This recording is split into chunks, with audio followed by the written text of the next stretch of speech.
Hello and welcome to the new Bible Cal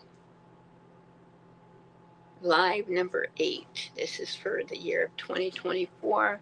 Now I apologize. I am having internet issues here.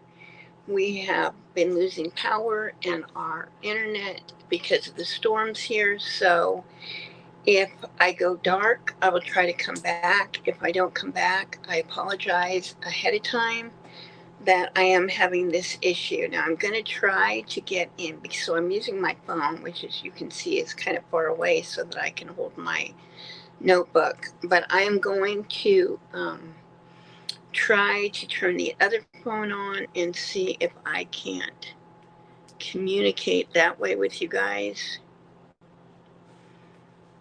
And I don't get the echo. If I do get the echo, then I'm not going to be able to do it.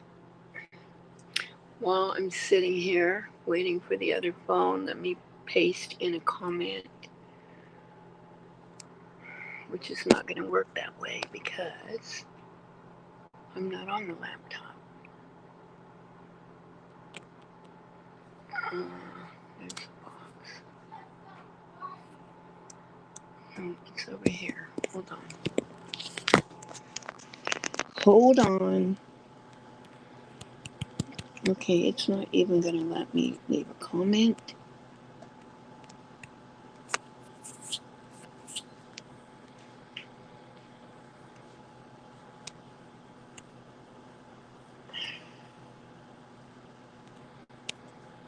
Hmm.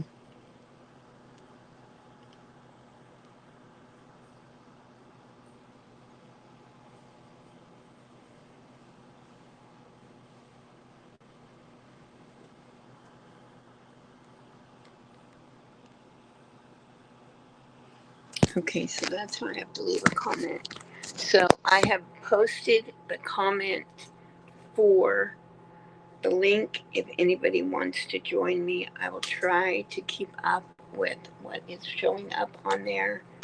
It's kind of far away and hard for me to see, but I have my glasses on, so we'll see.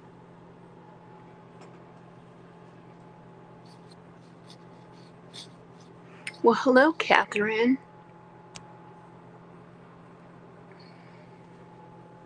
How are you tonight?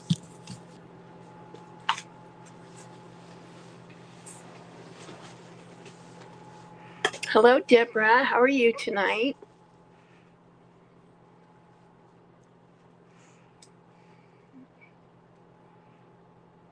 Catherine is doing good.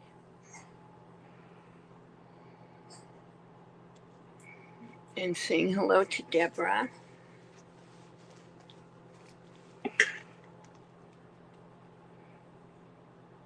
And Deborah says she's doing okay. How am I? I'm doing well. Other than losing power and Wi Fi, I'm doing very well. AJ came in and said, hello, everyone. Hi, AJ. How are you tonight?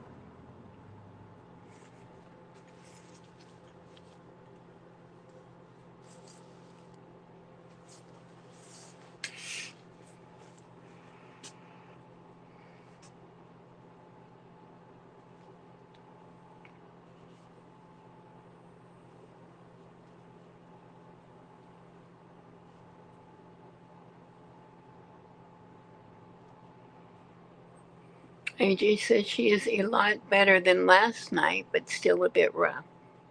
Well, that's progress in the right direction, right? So I am going to be posting tomorrow. I do not have my little pinwheels that I've been working on. Uh, so I did take pictures. They're out in the RV. I am going to make a post, probably not tonight, probably tomorrow, of my pictures of what I've made so far. And hopefully you guys will post pictures of what you've been working on. I am making a bigger blanket, so don't think that there's anything wrong if you haven't made as many as I have. I am making a lot more because I need more for the blanket that I'm going to be making. Hello, Tina. How are you tonight? Okay. Okay, so let's go to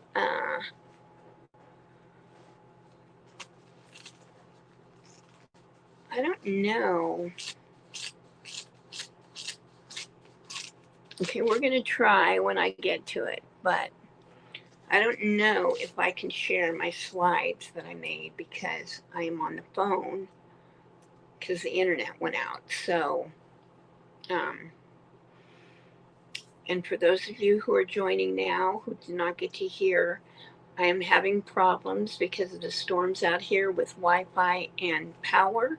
So if I go dark or I lose the connection, I will try to reconnect on another, on my phone or on my other phone, and hopefully come back on. If I'm unable to come back on, then I do apologize ahead of time, but I wanted you all to know that that might happen. Okay, so we're going to start with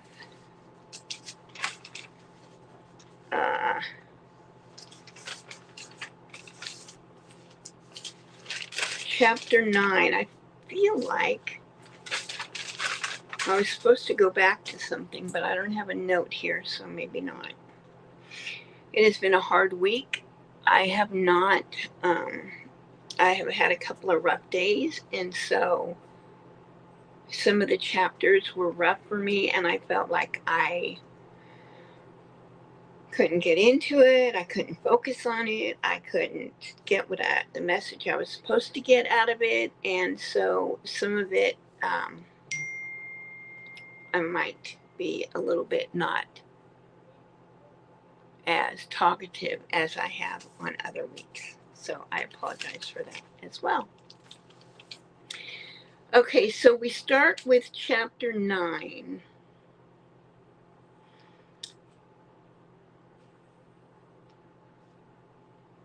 And again, he tells us, or he says, truly I tell you, some who are standing here will not taste death before they see that the kingdom of God has come with power.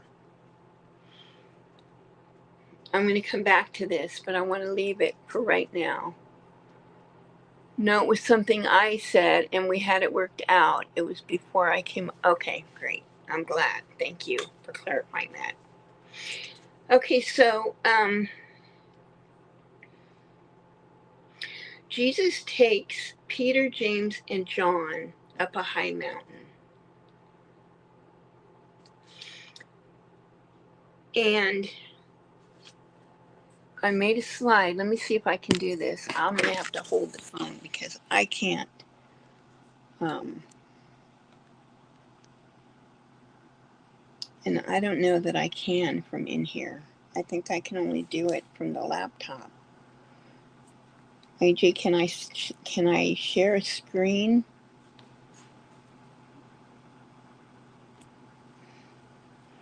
The things are in this phone, not the other phone, so I can't share it that way. Yeah, so we're not going to be able to do the slides tonight.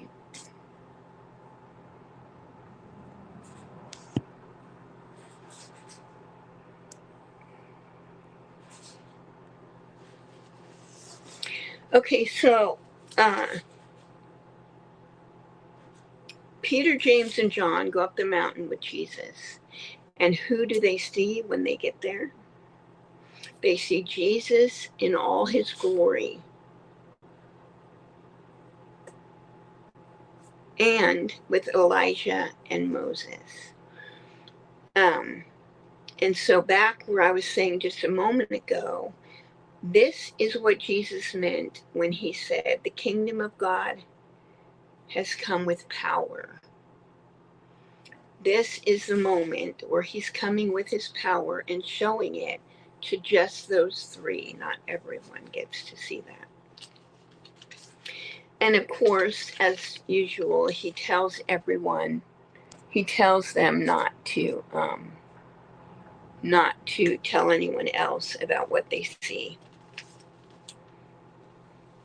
But can you imagine the sight, what that sight must have been for those three guys? I mean, it was probably like shock, disbelief, and amazement all wrapped up in one.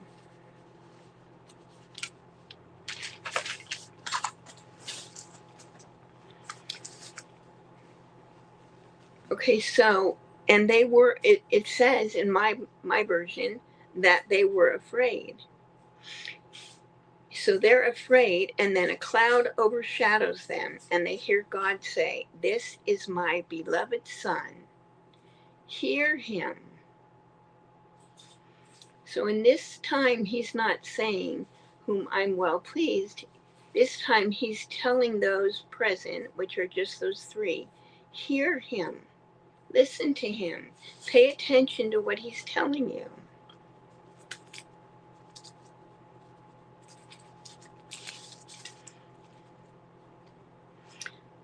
And then I skipped to verse 19. That was in verse 7, so I don't know what happened in there. But Jesus says, "You unbelieving generation, how long shall I stay with you? How long shall I put up with you?" So it appears that he is getting, I mean, he knows how long he's got to stay there. It's not like he doesn't know. He knows what he's got to accomplish before he can move on.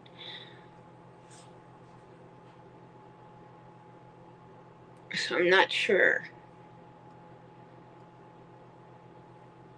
if he's just, again, saying, "Why are you so unbelieving? Why aren't you believing? Look at all the things that I've shown you. Look at all the things that I've told you. Look at all the miracles that you've seen, witnessed with your own eyes." And still, there's unbelief.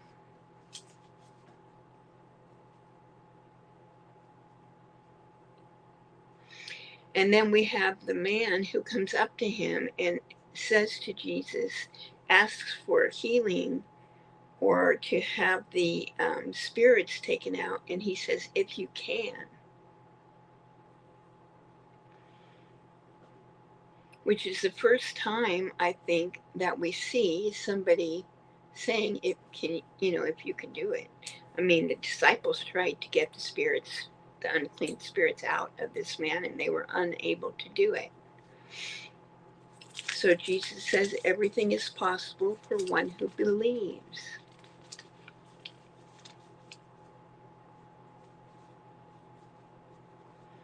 Oh, this is about the, I think about the daughter.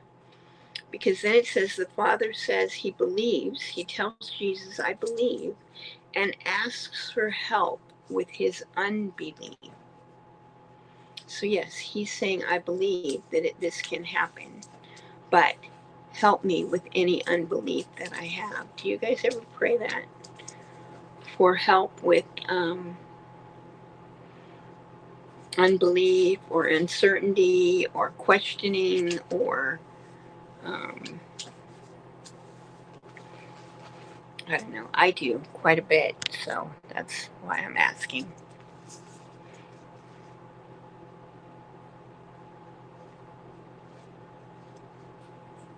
I don't know if no one's commenting or if my internet is just really slow tonight because, like I said, we've been having some problems.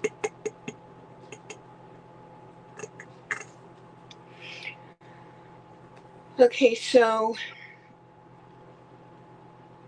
then Jesus casts out the unclean spirits of the man who's got them, the ones that the disciples tried to cleanse and were unable to do it. So in verse 28, the disciples ask him why they couldn't drive out the spirits.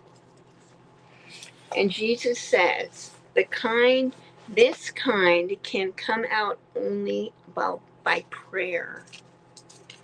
So apparently, and then some versions say prayer and fasting. They only come out by prayer and fasting. So here again, we see a different type of healing.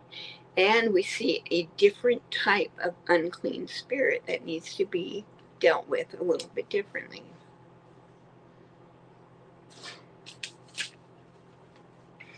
And then again, Jesus is telling them about his death.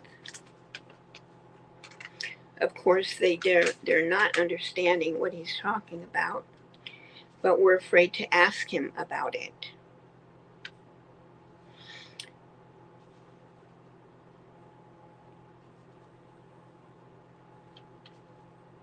And he hears them arguing about who's going to be first, who's more important, who's whatever. And his response is, anyone who wants to be first must be the very last and the servant of all.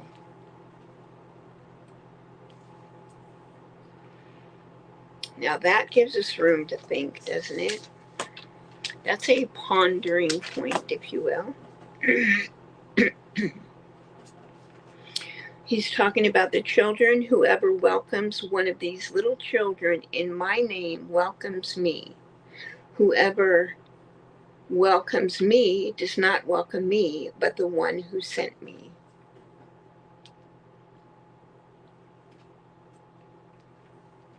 So what we need to know is that back in those days, the children were, when I was a child, I was told that children were to be heard, were to be seen and not heard. But in these days, children were almost like not human. They were not thought of as much about, at least not until they became of age. And so that's why I think Jesus used them as an example here.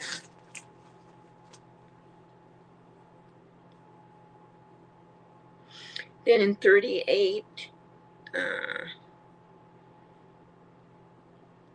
John says, we saw someone driving out demons in your name and we told him to stop.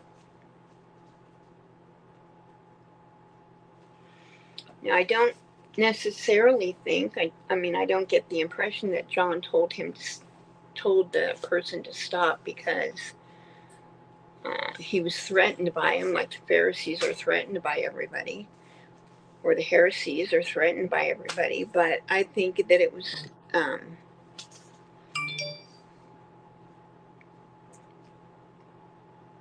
more because they thought maybe they couldn't do it or something. I don't know. Jesus tells them, do not stop him.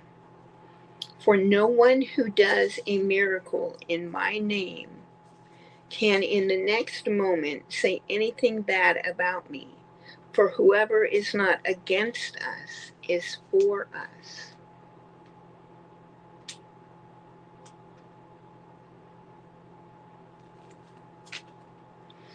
And then in conclusion of that chapter, it talks about people causing the children to stumble and the punishment and hell. And I thought it gave a pretty good example. I didn't write it down.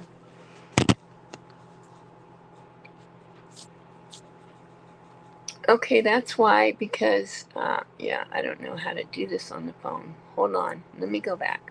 Way back here. Okay.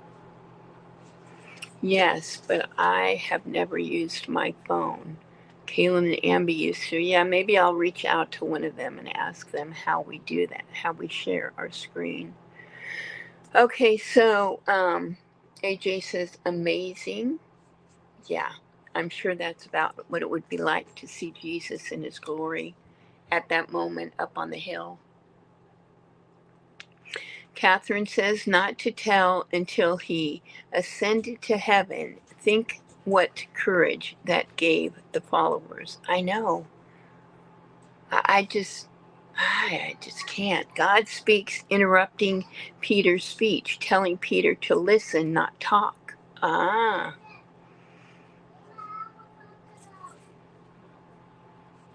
Yeah. Reminds me of Jesus' baptism.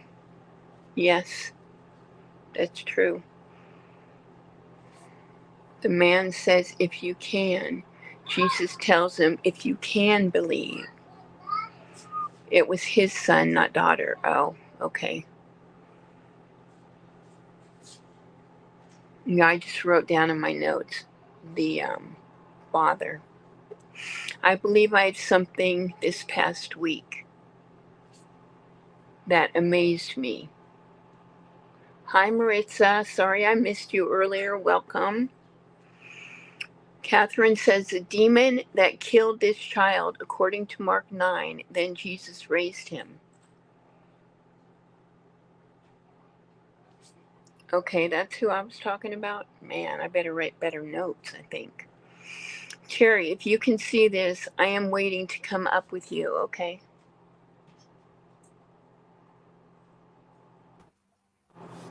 Hey, Hi. Sorry. I figured I could read these for you while you're talking. Thanks, because I'm struggling. Did you want to finish going through them before you get started again? Or Okay, let's see. I don't even know Catherine where says, you're at because I was trying to get your attention. Catherine says, children have amazing faith. Yes, I have witnessed that myself with children that I know who have amazing faith, and then something happens to it. Catherine says, but Jesus then used the children in the beginning of chapter 18 as a lesson. According to Mark, the demon then killed this man's son. Then Jesus. Oh, is that what it really? I didn't get that out of it, but I that's didn't interesting. either, and I have it in the wrong order then.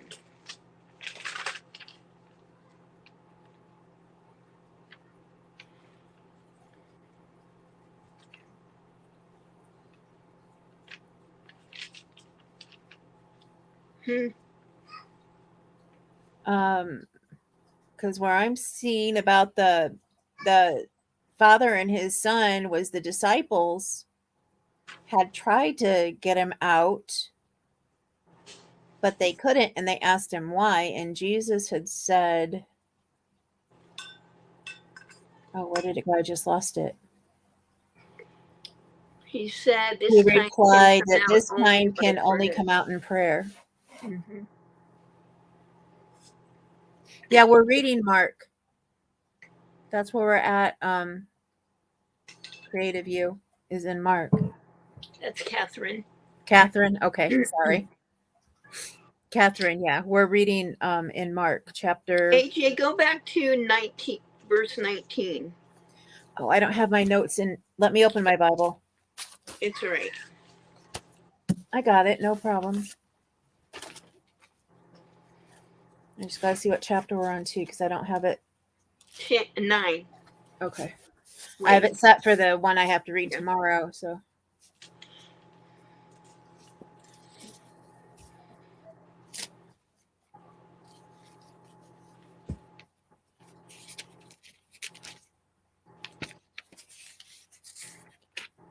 Okay, 9 what? 19.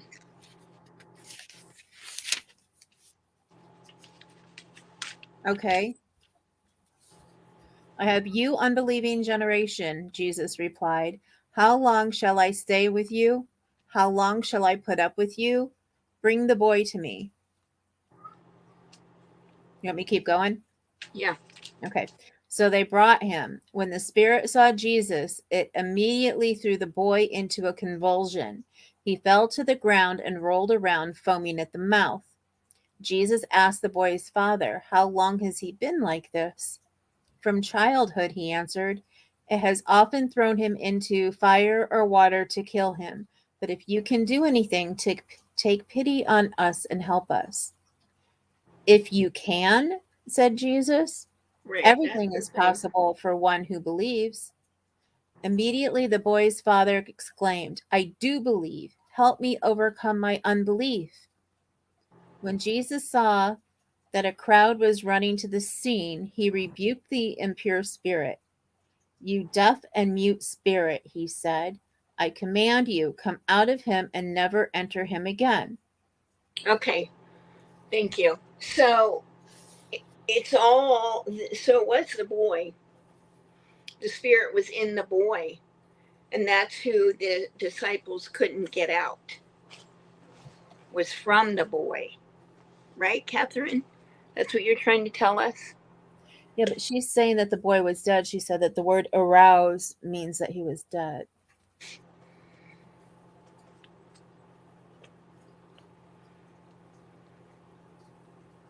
So Carlos running.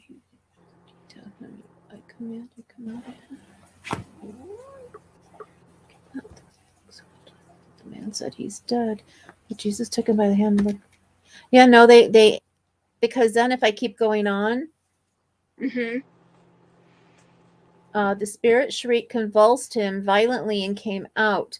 The boy looked so much like a corpse, the man said he's dead. But Jesus took him by the hand and lifted him to his feet, and he stood up. After Jesus had gone indoors, then his disciples asked him privately. So Catherine's saying that once the demon came out, he killed the boy. Arose, not arouse. Sorry, I meant arose. I am so sorry. I know the difference. I knew what you meant, so I didn't say anything. Well, some people say it the other way too. But I know. Like not completely aroused, but anyway, it's Yeah. in between. Um, So I don't know. I don't know. yeah, I don't know because the man says he's dead and Jesus says that he's not. So Of course, Jesus can't he said, actually raise anyone from the dead yet because well, right, he can't Lazarus has to be the one. because he said like a corpse. The many said he's dead, but Jesus took him by the hand and lifted him to his feet, and he stood up. So Yeah, I so don't know that's because what. I know there's a part where they talk about him trying to rise somebody from the dead, and he said he cannot do that. So I don't know. And then there was the little girl last week, right? Mm-hmm. That was dead by the time him and the synagogue leader got back to her. And, but even then, he told everybody, no, she's not dead, even though they all knew she had died. Yeah, he said she was just sleeping. Yeah. Because, it's not time for him to raise people from the dead yet. He has to do things in his order. He can't. Well, when Jesus. Oh, yeah, I'm supposed to be reading that to you. Well, when Jesus rose a girl child from the dead, who we're talking about, he Right, told the spectators she is not dead. right, So right. maybe he could, well, obviously he could raise them from the dead, but he just had to make it look like they weren't dead. Yeah. Okay, so now chapter 10 was my really hardest day because I only got like a page and a half, which is really rare for me to get. So it starts out talking about divorce. Being a divorced woman twice, I don't really feel like I can address this topic. I feel like I would be being a hypocrite if I did that. So I didn't write any notes about divorce. So if either of you ladies would like to address that, you're welcome. I mean, he says, if the man or the woman divorces and remarries, that they're,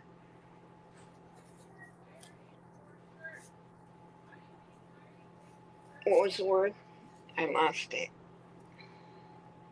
They're an adulterer, the spouse, the new spouse. Mm-hmm. No, the old spouse. Whatever. You know what I mean, right? I'm trying to see. I wrote more on the other, so I'm trying to get to where. I think this is a chapter that I just did a lot of rewriting, and I don't have a lot of actual notes that I put on it. I just did a lot of rewriting the Bible. Well, good. Then maybe it wasn't just me. Maybe it was a chapter. Well, I think part of it is because a lot of it is said almost exactly like it was in Matthew. Right, I mean, not exactly, but close. right. Okay, if they get loud, just text me. Or if it gets too loud. The only note I can find that I put is the same thing I've said before, is that Jesus answers a question of the Pharisees with a question.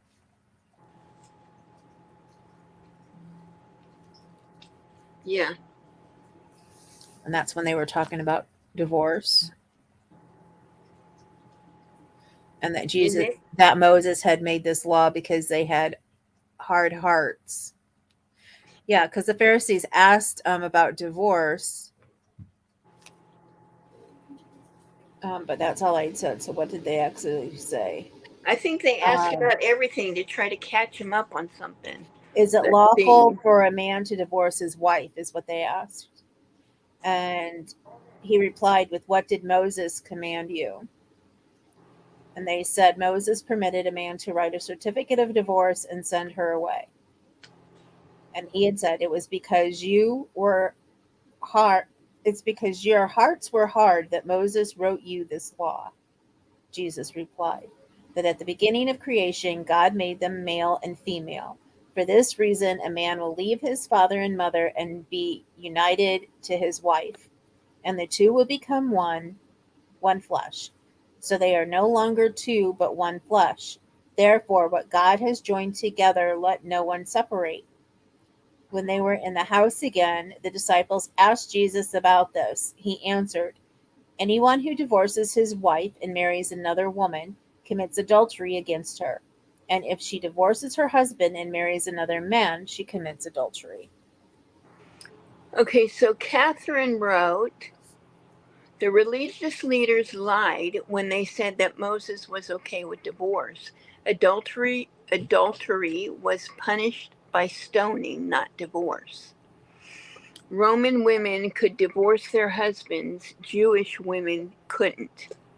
Jesus was protecting women.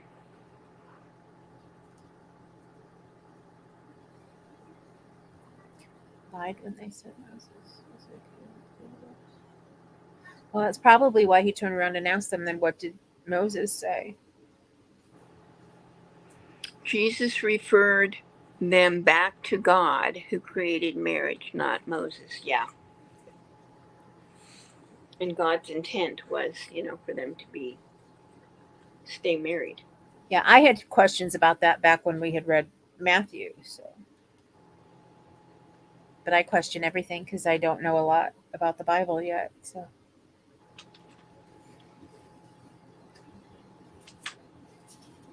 I don't know. There are people who think that you're very knowledgeable about okay, thank you. it. Okay, so the next thing I have is verse 15 about the little children again, where he says, "Truly I tell you, anyone who will not receive the kingdom of God like a little child will never enter it." Thought that was kind of strong words, never enter it. Hmm.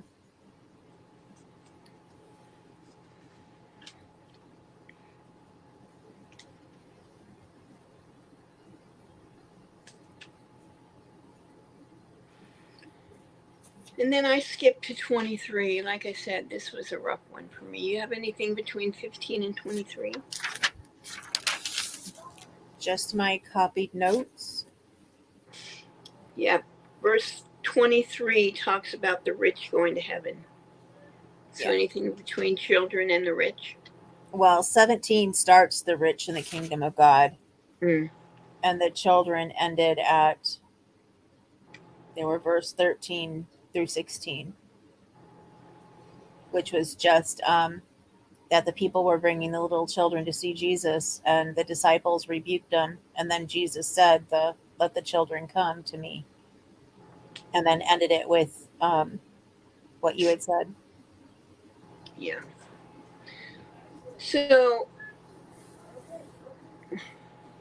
um, verse 23, how hard is it for the rich to enter the kingdom of God? Oh, it was the man came up to him and asked him, "What must I do to inherit eternal life?" Right. And Jesus So, told them to sell everything and give it to the poor. yeah, everything else he had done was good, but when it came to that, he had to walk away. But then I was, Yeah, looking it at said he my, was sad about it too. yeah, I was looking at my commentaries, and one of them said in the Hebrews' mind back then, riches were a sign of God's blessings, a sign of a man's faith and closeness to God. So I could see that would be a little bit of a conflict for them if they've been believing all this time that they've got riches because they're close to God, they're doing what they are supposed to, and that's a sign of God's blessings to them.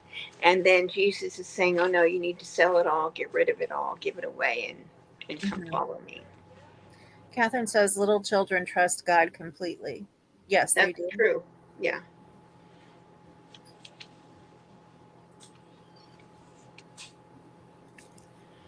So And yeah, then he I was probably raised his whole entire life thinking he's rich, so he's close to God. And then he right. did everything else right. So And then when he asked Jesus, "What else do I have to do?" and Jesus says, "Get rid of all your possessions and come follow me." The guy's like, "Wait a minute." mhm. Catherine says on verse 18, he called Jesus good, which was calling him God. Mm, yeah. But doesn't Jesus say, "I'm not good"? Or "Why do you call me good?" or something? Yeah, why do you tell me good? Jesus answered, no one is good except God alone. You Right. know the commandments: you shall not murder, you shall not commit adultery, you shall not steal, you shall not give false testimony, you shall not defraud, honor your father and mother. Yeah. And his teacher, he declared, all these I have kept since I was a boy.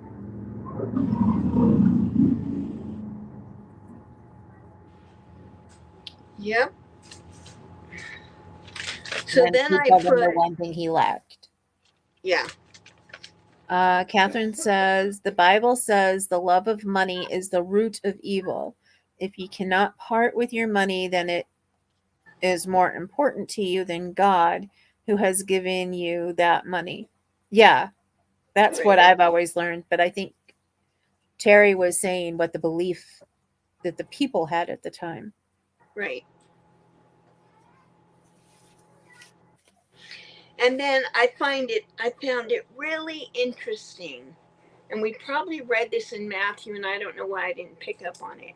Well, I did pick up on it, but the mother was asking then. This time, James and John go to Jesus and ask him, "We want you to do whatever we ask." I mean, I can't even imagine talking to him like that, right? And then when he finds out what they want, well, what do they want? They want to be seated on his right and his left. Mm-hmm. I thought there was something different here than it was in Matthew. And that's right. The mother Yeah, was the one who asked. right. The mother asked. And I thought that was interesting, but to hear it actually come from those two guys, what did the other 10 think, honestly, when they heard about it?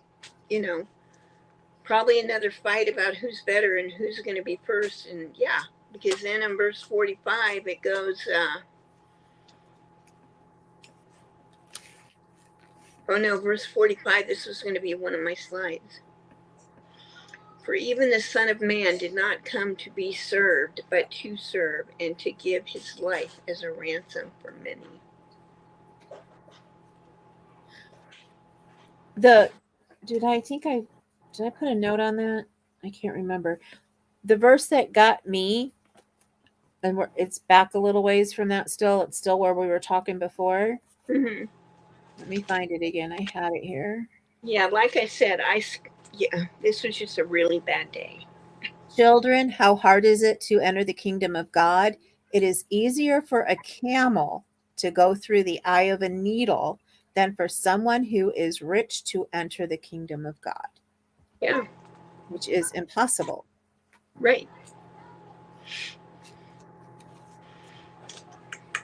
Catherine says he's putting the word good back on the man saying, "You are calling me God."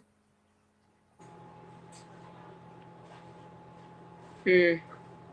Okay. I just took it as Jesus telling him no one is good but except God alone. Yeah.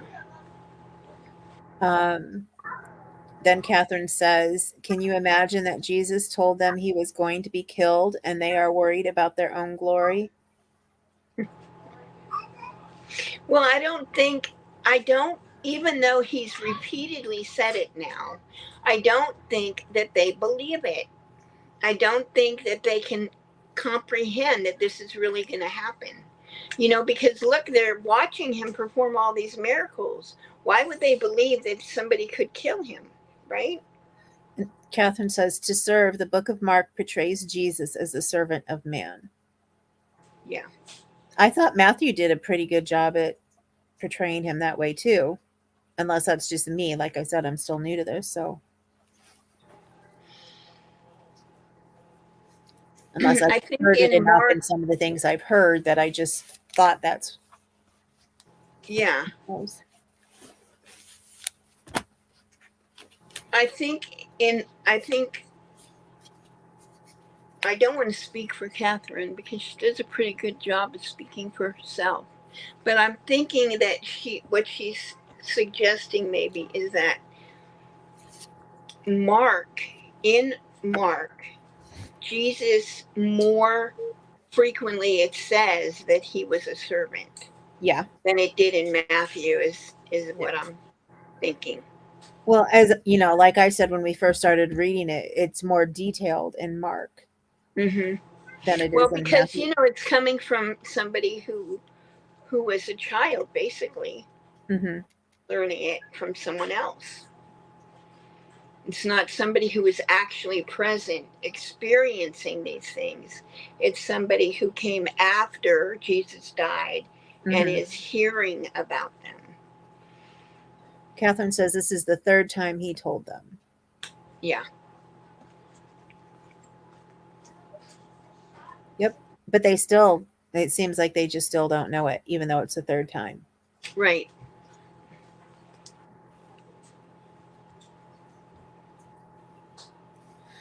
There was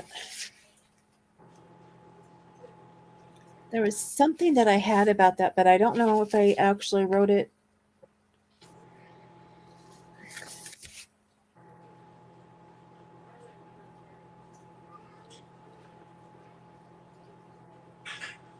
It made it sound like the first two times he didn't. The first two times isn't. Am I remembering this wrong though? The first two times he only told the disciples, and then this time he told everybody. Is that true? Is this where he told it to the crowd?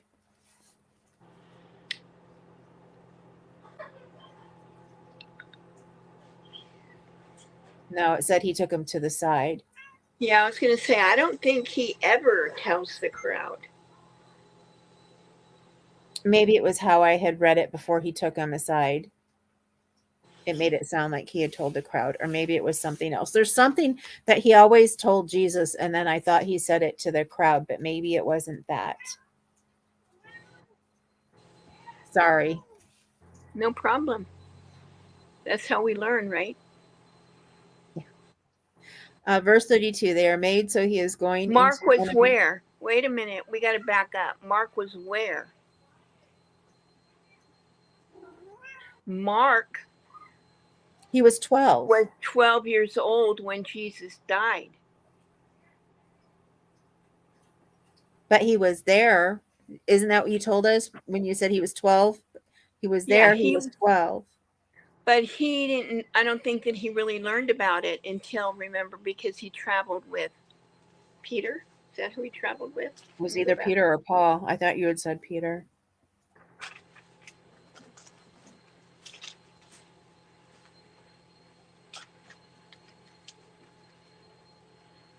Mark was about 12 years old when Jesus was crucified. So, what he writes is thought to be the understanding he received by listening to Peter. Mark was a companion of Peter through much of his ministry. Okay, thank you, Catherine. I'm up where she was earlier. She said, verse 32, they are made so he is going into enemy territory after what he has told them. So amazed. Oh, Mark was there. She says he didn't come after. He was preparing his disciples only. And that's what I told her thank you for. Yeah.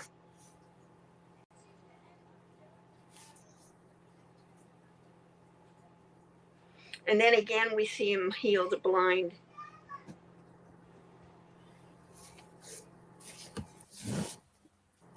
man and tell him that his faith has healed him. Go, your faith has healed you. He says that a lot. I wonder how many times the word Jesus uses the word faith in his ministry. I bet a lot.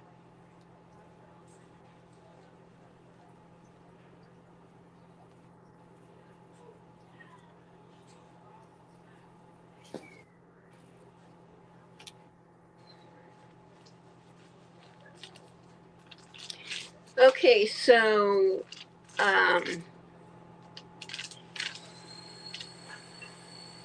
anything else you want to add about 10? She says Mark was there during Jesus's time. His age is old enough to be a follower. Jewish boys become men at age 13.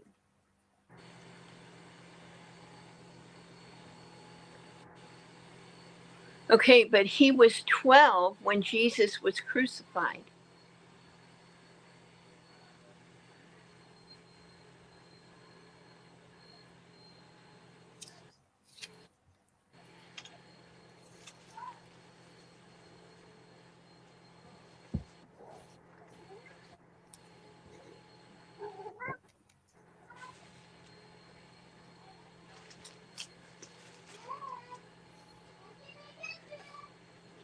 Maybe his parents let him go with Peter. Who knows? I don't know. Who did you say had told you that he was 12? I don't know, it was in one of the commentaries I read, like an intro to Mark. Uh-huh. Catherine says Bartimaeus had to wear a special garment that told everyone he was blind. He threw his garment aside because he was ready to be healed. Ah,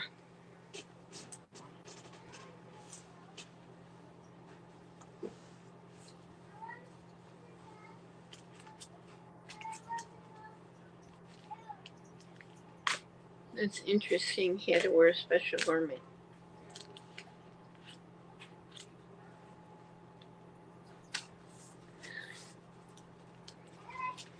Okay, chapter 11.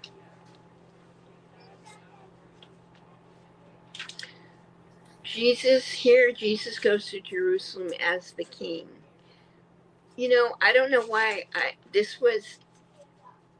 I never picked up on this before. In verse 2, it says, the colt that no one has ever ridden.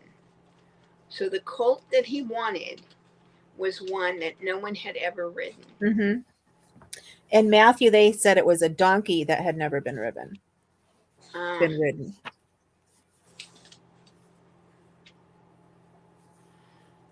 and then these people just let him take him. I mean, you know, it's like they just automatically knew. I mean, obviously, Jesus doesn't send his disciples out to get things or do things unless he knows it's going to happen. It's already prepared that it's going to happen, but it just sometimes amazes me. So here we have a colt that no one's ever ridden, and yet these people are told, you know, that he wants it, and so they just let him take it. Like the people even knew that he was the king and just let him go. Okay. Catherine says he called Jesus Rabboni, which means my master. Who did, Mark? The blind man. Ah, Yeah, on mine it says rabbi, so different versions. yeah, right. Oops. And then we get to the cursing of the fig tree. Just to let you know, your um, connection may be going out because you just left and came back. Did For I? me, I don't know if you did for everybody else, but you did for me. Yeah, I did give the warning. Yeah, I was That just did happy to happen. see you come back. Yeah, I didn't know I left, so that's good. So I probably was just talking away. Nobody could hear me. So the cursing of the fig tree, I have to admit that this surprised me. That Jesus cursed the fig tree. Kathy says there was a donkey and the colt. Yeah, I think that I've seen, because one carried stuff and one carried Jesus, but um, it's interesting how they each have their own version of what they wrote, right? But isn't that how all of us are? We have our own version.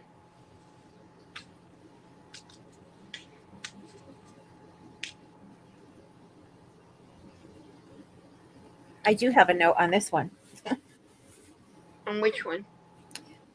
the fig tree. So I'm Yeah, waiting to go hear what ahead. you're. I'm waiting for you to say what you're gonna say. I just that's it. I have to admit that it surprised me. It just surprised the heck out of me that he cursed the fig tree. I get what the story was, but to actually curse it, I don't know. Yeah, Seemed kind of extreme. It's the first time he cursed anything. yeah. I wrote a question. I said, "Why did Jesus curse the tree? He never cursed anyone or anything. And was it the devil tempting him because he was So, hungry?" so I, looked up my whatever the word is now that I can't think of it. And it said that apparently figs get a first ripe fig that are produced before the leaves. So when Jesus saw the leaves, he expected that fig tree had the first ripe figs. Now I have to admit, I had two different kind of fig trees at my house, and they didn't produce figs before the leaves. So I don't know if Catherine, it was.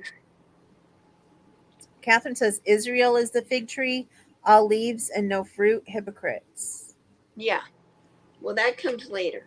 Yeah, I know they said that later, Yeah. but I'm glad she said it here because I still kind of didn't understand because it said it was telling you about the fig tree or about it, and then I was kind of confused. So, Well, it does say later on that when they walked back by, that the disciples mentioned about that fig tree was withered and dead.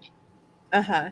So he did actually curse the fig tree, but yes, it's like a parable, and Yeah. it, yeah, Catherine says many professing so called Christians are all leaves. There's no fruit there. That is hypocrisy.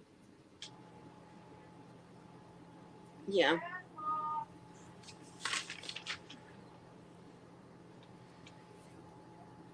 yeah. So I wrote,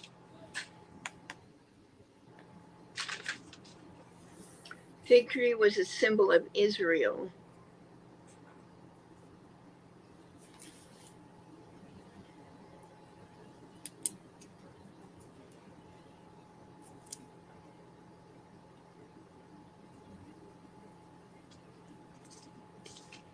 That's on my other page.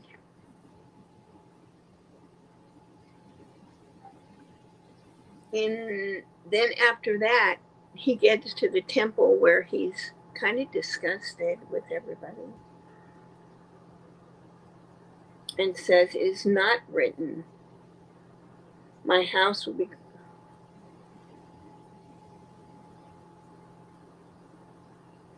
Is it not written? I'm like, wait a minute. My house will be called a house of prayer for all nations, but you have made it a den of robbers.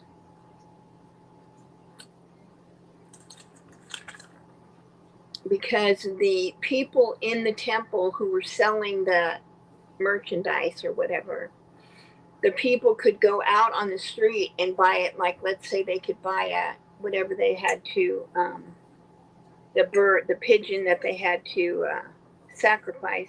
They could go out on the street and buy it for a penny. But if they go in the temple and buy it, it was like way more expensive, way more expensive. And the thing is, if they took the pigeon from the street to be sacrificed, those pigeons were examined to the extent that they would find something wrong with it and say that it wasn't good enough. So they basically were robbing all the people, and the people who couldn't afford to buy in the temple had no option really than to go to the street. And that is, where the robbers part comes in, is that they were just siphoning money from the people like crazy. Okay. You said creative you is Catherine, right? Yes. My brain took a blank moment. She says, where did we leave off? Although Jesus came not to judge before the crucifixion, he began to judge hypocrisy. He also said that you would be destroyed because they did not recognize his coming. And now she says in the Old Testament, judges rode, I think it's supposed to be rode on donkeys and asses. Jesus is judging the non-believing Jewish nation. Now she says the fig tree became dead wood. The Bible talks about how many professing to be believers are actually just dead wood and will be cut down.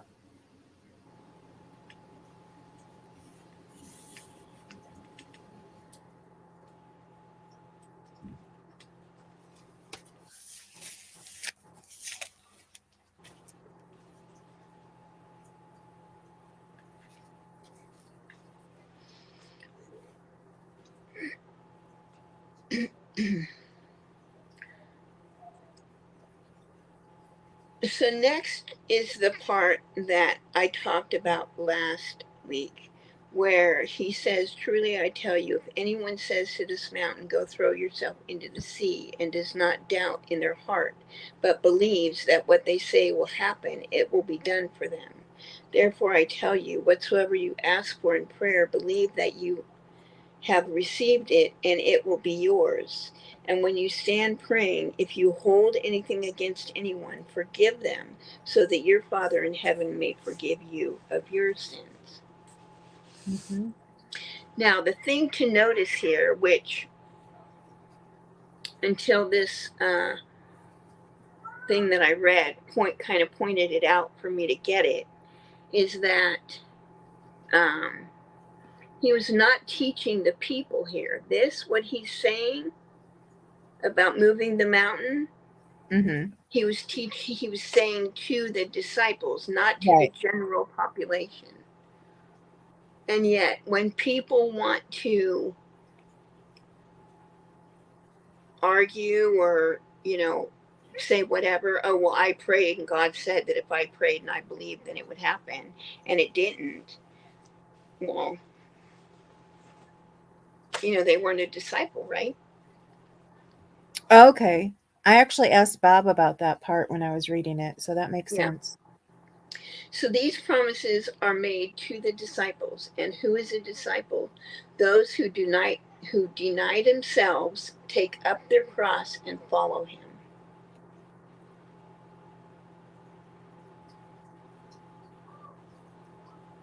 So basically, the true believer, right, is a disciple rather than the people who go and put on a show, if you Okay. will. Actually, I guess maybe no, we talked about it. Like you said last week, right? And I told you that I ask God for signs all the time. Mm-hmm. Okay. Okay. Now I'm not confused. Yeah, that was, I don't know why that stuck out for me. Maybe that's why.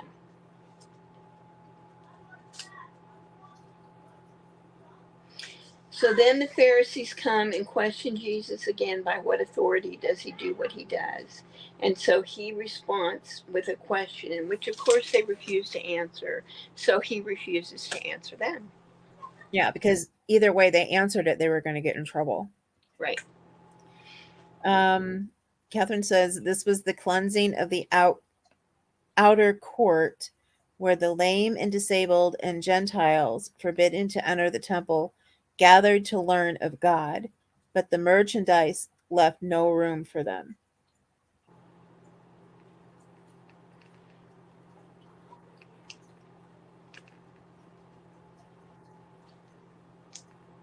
Yeah, Okay. because it was all about robbing them.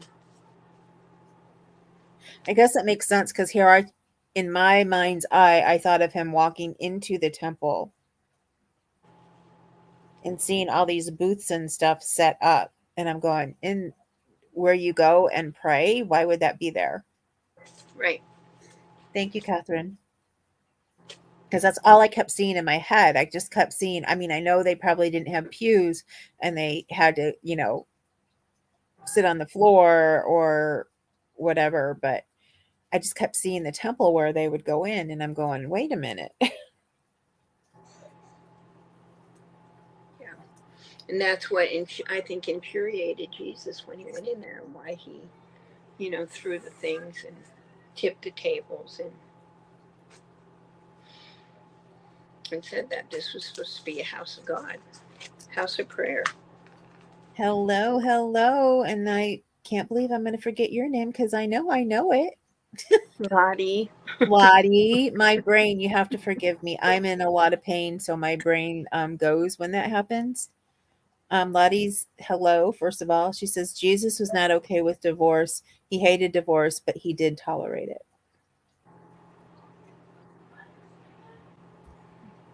He did tolerate it, or he does. Well, I'm sure did/does. Yeah.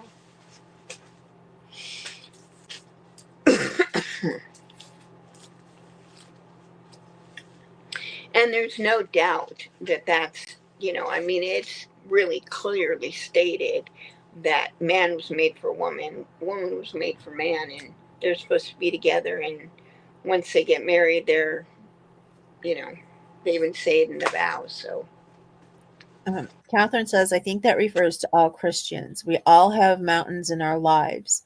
Think about the prayer of Zacharias. He and Elizabeth had prayed for a child for decades. Yet the angel told him, as no man, your prayer is heard. That is present tense. mm.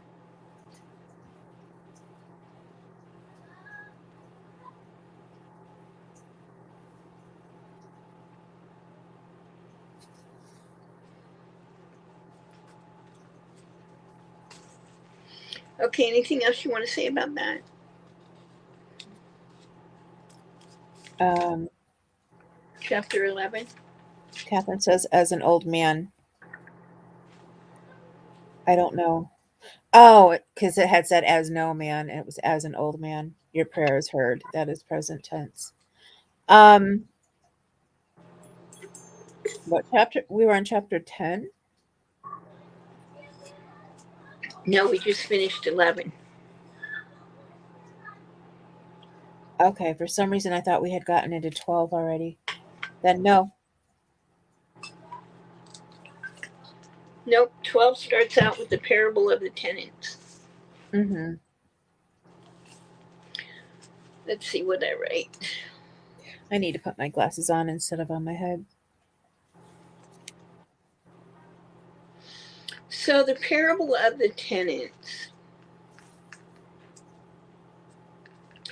So, And I can't read there. in the breakdown of this, right, this is where the guy had the vineyard, right? And he had. Catherine is saying rabbis only quoted other rabbis. Rabbi so and so said that Rabbi so and so said, etc. Huh? She says rabbis only quoted other rabbis. Rabbi so and so said that Rabbi so and so said, etc., etc., etc.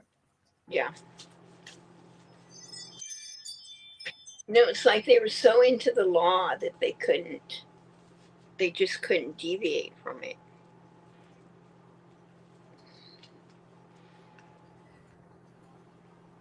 Okay, so for the parable of the tenants, we know the religious men in charge, right?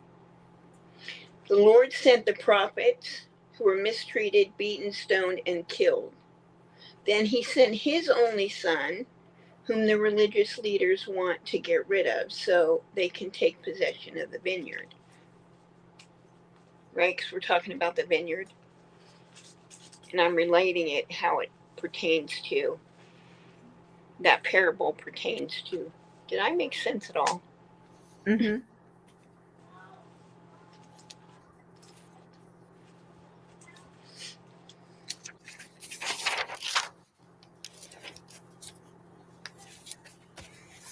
I was excited because when we did this parable in Matthew, I didn't understand it. I kind of did, but I definitely do now.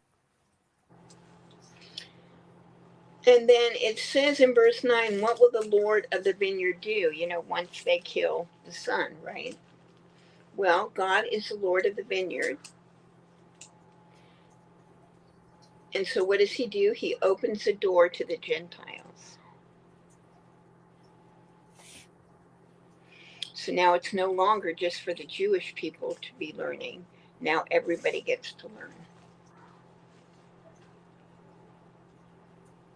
Because what did the Jewish people do? They beat the prophets and everybody he sent, up including the son.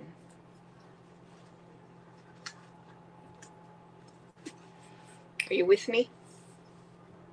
Wait a minute. He will come and kill those tenants and give. Okay, and give the vineyard to others. So, but here it said kill them. So you said open it to all. So I was okay. Yeah, I get it. Okay.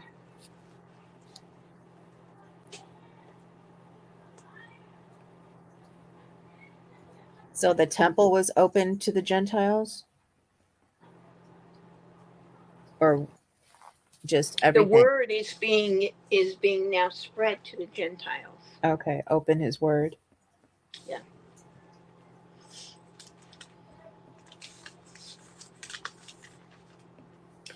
Then we get to the story about the stone and the cornerstone.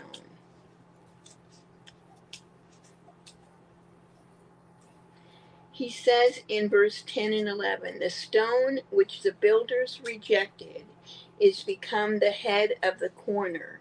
This was the Lord's doing, and it is marvelous in our eyes. Catherine says the first cleansing was the temple. This is the outer court cleansing. After the cleansing, he healed the lame and the blind. And she says, shocking that when Jesus died, the 3-foot wide, huge curtain separating the Holy of Holies tore. Yeah. And then she says, Jesus was showing that now all men could go bowling before God without an intercessor because the high priest was Jesus. Oh, before, not bowling. Okay. Could go before God without an intercessor because the high priest was Jesus. And Jesus also divorced the nation Israel. Hmm.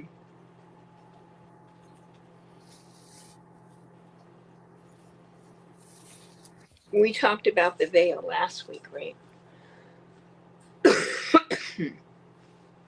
AJ? I think you talked about it 2 weeks ago when I Oh, wasn't, when you okay. didn't have anybody here and we Oh, had to rewatch it. Because that would have been at the end of Matthew when we talked about it. Because it was after Jesus, or right before he died, or as he died, or yeah. around in there. So for verse 10 and 11, it says to reference Psalms 118, verse 22 and 23. Welcome in, Denise.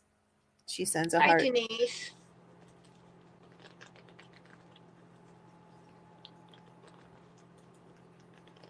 How are you feeling? Are you looking that up? Am I looking what up? Psalm 118, verse 22 and 23. I can look it up. Thank you. Psalm 18, did you say? 118. 118. Okay.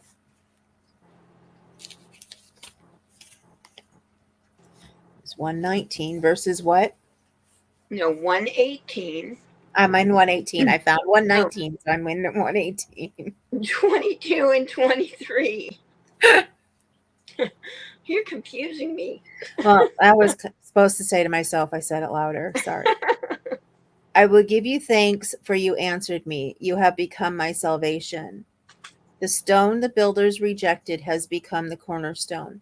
The Lord has done this, and it is marvelous in our eyes. And then 24 says, the Lord has done it this very day. Let us rejoice today and be glad. Yeah, so of course the stone is referencing, referring to or is Jesus, right? And he's the cornerstone of God's plan for our salvation, because without it, there would be none, right?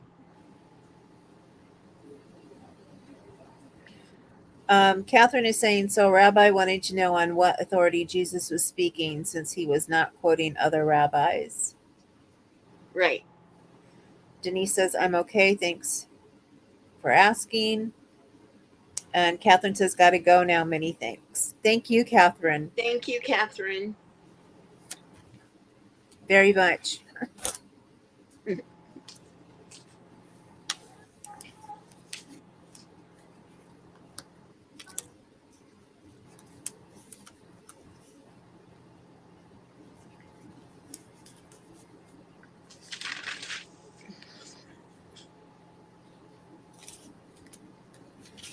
Where did I put that about the stones? So the stones,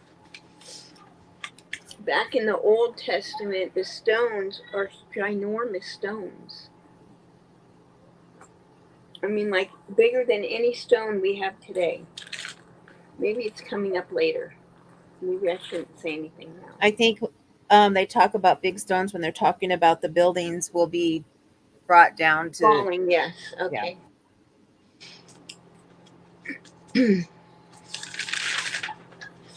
I read that today, so it was either yesterday or today because I was behind since I was hurting yesterday.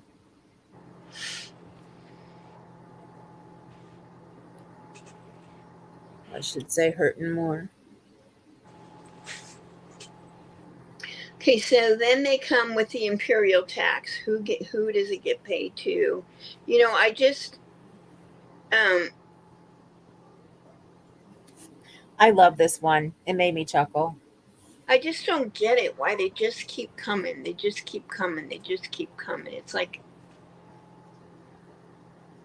and he just calmly redirects them, or Well, it's because they're trying to find a way to get rid of him. I know. They want him to trip up. But this time he actually says, why are you trying to trap me? She hasn't done that before now. So yeah, give back to Caesar what is Caesar's, and to God what is God's. So he answers their question Oh, I got back to where I'm supposed. Where we in a are way now. that they had no way of thinking that he could do it, and still got his point across. So then the next question is about marriage and the resurrection.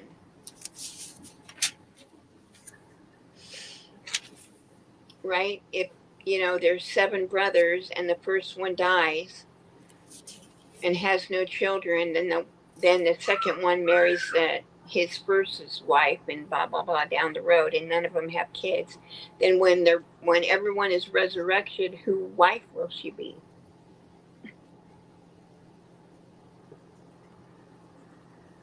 Yeah, that Remember was the Sadducees who came to him. Yeah. Yeah. And they I was don't. trying to find where we're at because I lost my place. Sorry. It's okay.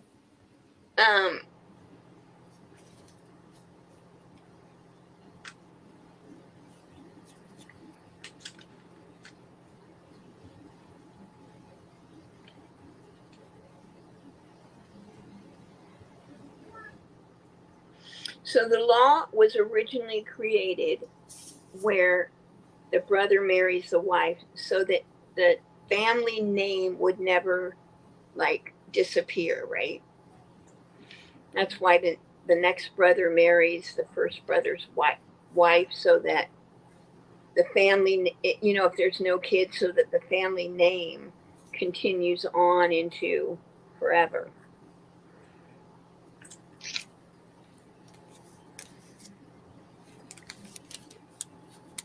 And then there were consequences for the brothers who didn't obey, or the wife even. And that they talk about this law even in the Old Testament with Tamar and Ruth were both uh, had no kids and their husband died, and so the brothers came into the picture or didn't.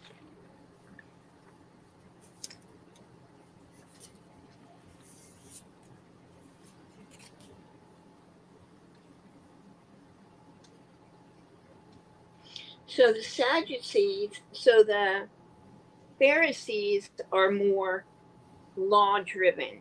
So they Mm-hmm. focus on rules and laws, right? Where the Sadducees are more materialistic than spiritual. So Okay. they didn't actually believe in resurrection or angels.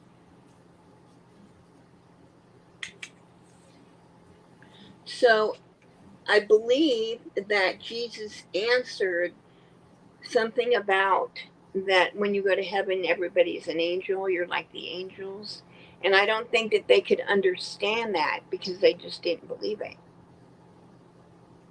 Oh, when They he didn't answered believe them their question, it. Mm-hmm. Jesus replied, "You are in error because you do not know the scriptures of the power of God. At the resurrection, people will neither marry nor be given in marriage.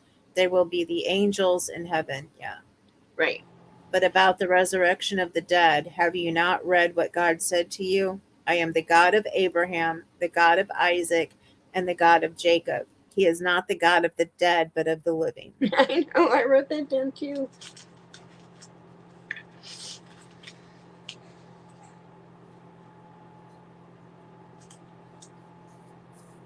And then we get to the greatest commandments, which we talked about last week. The first being love your God with all your heart, soul, mind, and strength. And the Yeah. second, love your neighbor as yourself. Again, that was 2 weeks ago. Oh, sorry. It's okay. And Just don't want to confuse anybody else if they're like, wait a minute, if they hadn't watched you yet. and you can't. This I don't know why this came up for me this time because I did say it before. There are people who don't love themselves, right? Mm-hmm. So obviously they can't love their neighbor because I mean, if they love their neighbor like they love themselves, that's a pretty sad situation there. But Yeah. then when I was contemplating that thought, if you have accepted Jesus in your heart, then you're going to love yourself, right? Right. So that's really not a kind of a mute point. But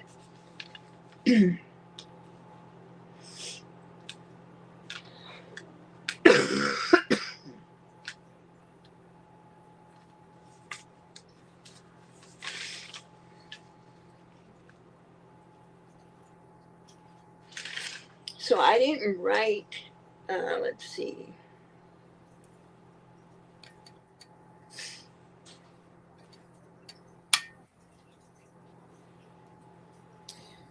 So Denise the says, I guy think who had both. asked, huh?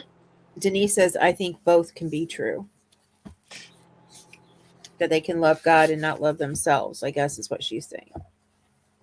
And you can love, they can, but then how do they love their neighbor as like themselves if they don't love themselves?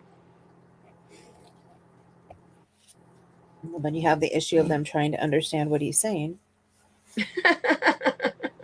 Well, because I was just thinking as you said that, oh, but then again, my best friend, her father was a pastor. He passed away this year, and her son, I thought had always went to church and stuff with them, and he had issues with depression and stuff.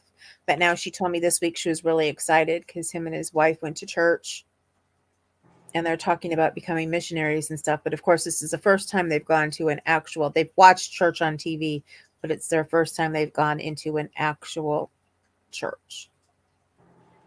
So she's Mm, all excited. But she said, yeah, but we will see, what happens. Denise says, learning to love ourselves is a journey. It is sometimes easier to love their neighbors. that's true. I know I've been through it. I've been through it. I think we all been through it. I mean, us, Hmm.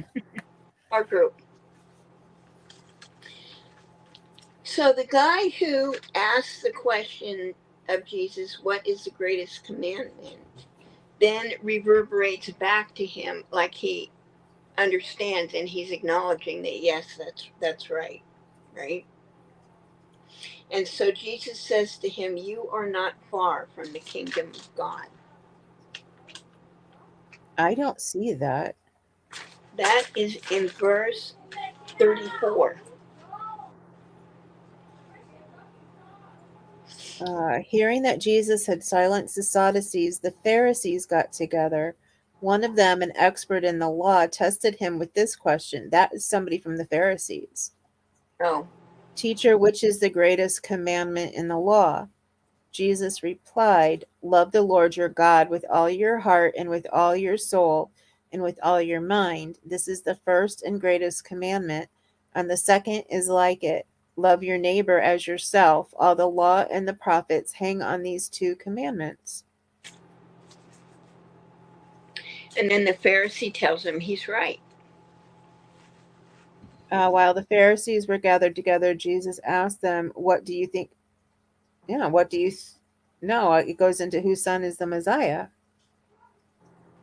Well, mine said that whoever asked the question acknowledged him as being right. And Jesus' response to that was, you are not far from the kingdom of God. I remember him saying that. I know I've read that somewhere, but that wasn't here. And then nobody else asked any questions after that.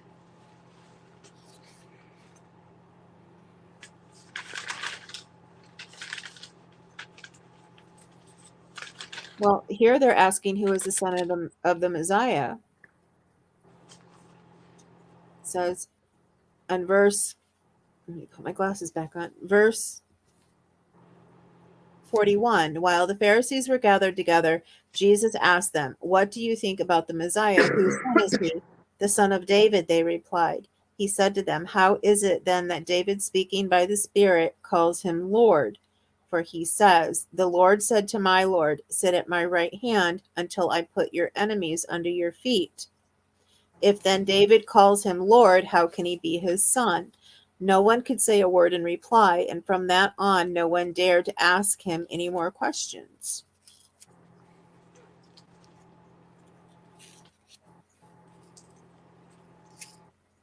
Okay, so I skipped a little bit. And I'm still not seeing, but I know I read that somewhere, but I'm not seeing that here yet. Because then it goes into 23. I know I read what you said, unless I just am not seeing it here.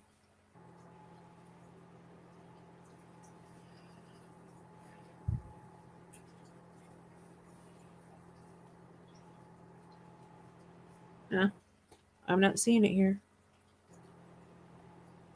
I've read it somewhere, but not right here. Yeah, see, in my New International Version, Mark 12, verse 32, well said, teacher, the man replied. You are right in saying that God is one and there is no other but him. To love him with all your heart, with all your understanding, with all your strength, and to love your neighbor as yourself is more important than all burnt offerings and sacrifices. That's weird because on my chapter 22, verse 32, it says, I am the God of Abraham, the God of Isaac, and the God of Jacob. He is not the God of the Chapter dead, but of the 12. living. Oh, how did I get?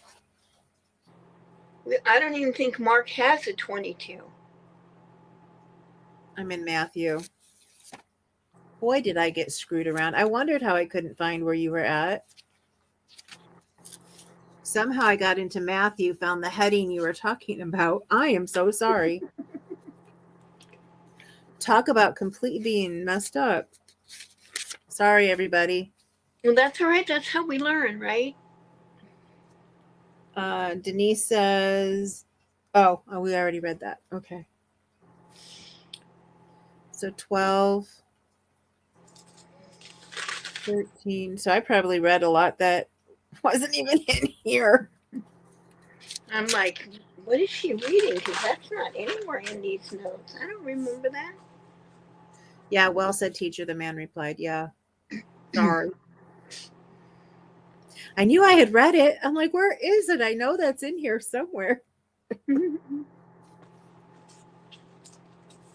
I got lost after looking for Psalms, I came back and I saw the heading that went with what we were talking about and didn't look up to see it was in Matthew.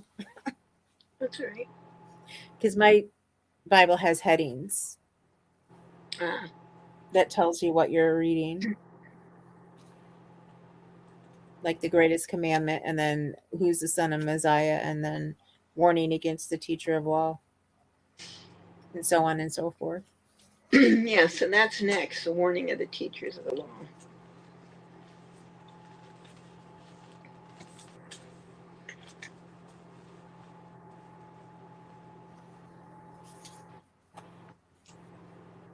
And I can't help it, but every time they talk about this, it's like, yeah, that's a cult. Right? What the teachers of the law? Yeah, the warnings that we're getting is against the cult. You know, to They like watch to out walk for those around in people flowing who are, robes and be greeted with respect. right. Yeah, there was part of the reading that made me think of what's her name? Lori. And I'm not going to think of the guy's name, and it's usually right there in the tip of my tongue. The one where they thought they were going to lead everybody up to heaven, and they killed her children and his wife and her husband. It makes me think of them. Yeah. There's a few of them. There's a few of them. And I'm guessing it's only going to get worse, right? From what it says, when you look for the end of the world, yeah. What That's did you? what I was reading earlier that made me think of them. Denise says, Tiffany or Tina Tiffany says the Bible I'm using, Mark only goes to 16 and then goes to Luke. Yeah, that was my fault. I am very sorry. Okay, so in conclusion of this chapter, we go to the widow's offering.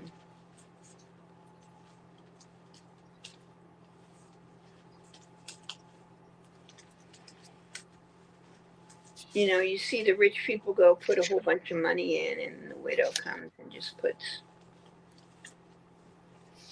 I forget what she put in there. And he says She in put in like 43, two this little poor tiny widow, coins. yeah, has put more into the treasury than all the others. They all gave out of their wealth, but she, out of her poverty, put in everything, all she had to live on.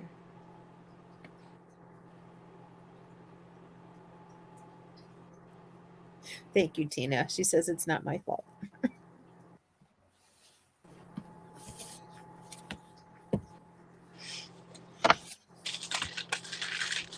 Okay, let's go to chapter 13.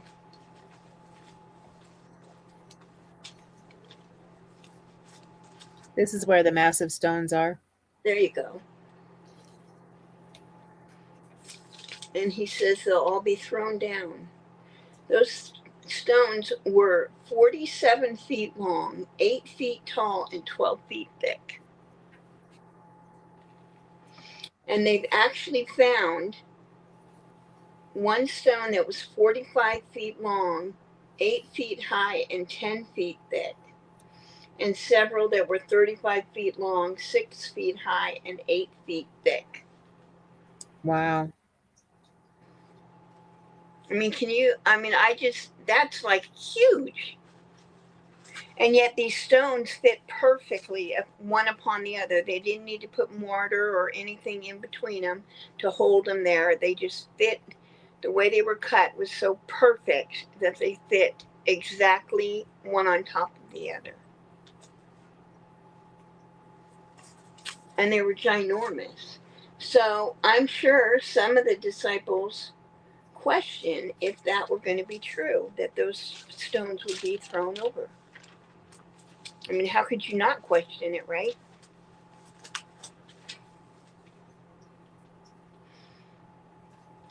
But at this point, the building still wasn't complete. But 40 years later, that's exactly what happened. The stones were thrown over. It was one of the wars. Then in verse 3, Peter, James, and John and Andrew asked Jesus when these things will happen. Right? Mm-hmm. And he answers again with the warning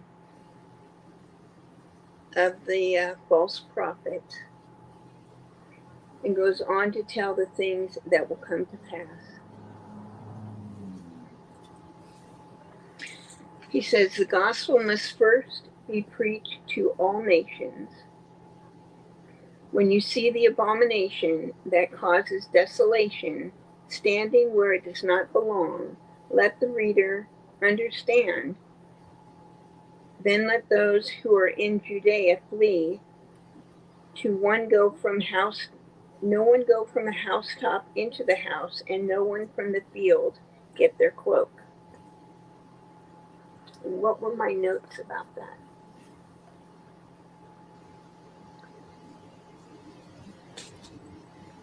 So they're saying that the temple is going to be rebuilt in Jerusalem.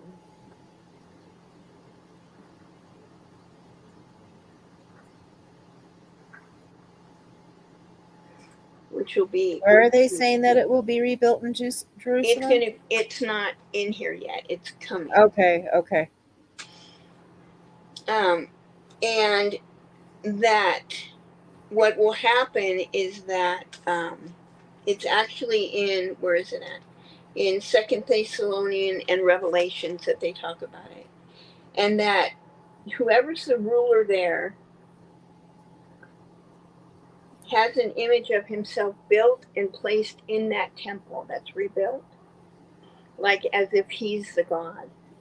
And that is what the abomination that causes desolation is referring to when this takes place.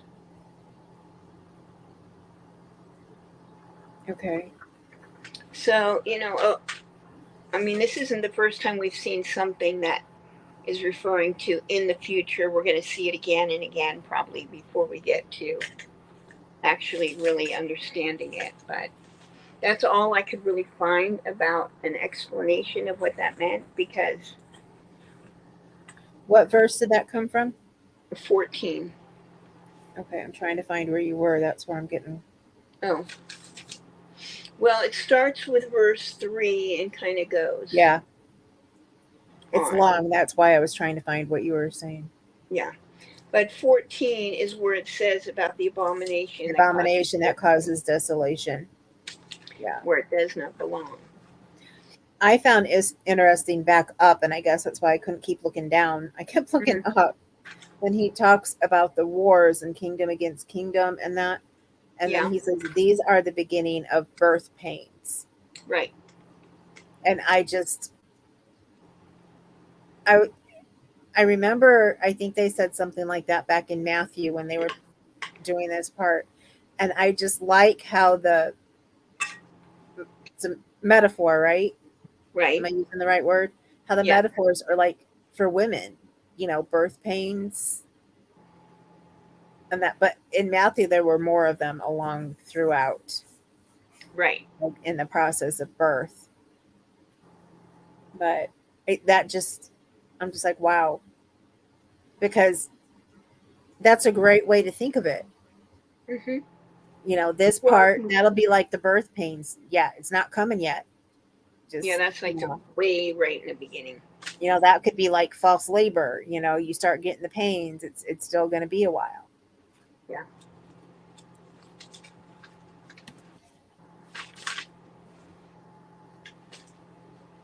All these men are going to be like birth pains.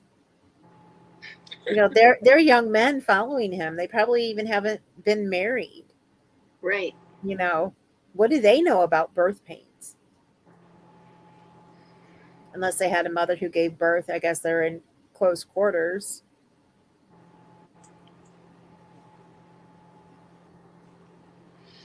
I think what he's getting at is that it's this is how it's going to start. Yeah, I know that, but I just meant to say birth pains, and he's talking to young men who, anyway. Yeah. Yeah. So in verse 15 through 19, we're being warned that what will be worse than ever before, anything ever seen, worse than Noah's day, worse than Sodom and Gomorrah, the worst.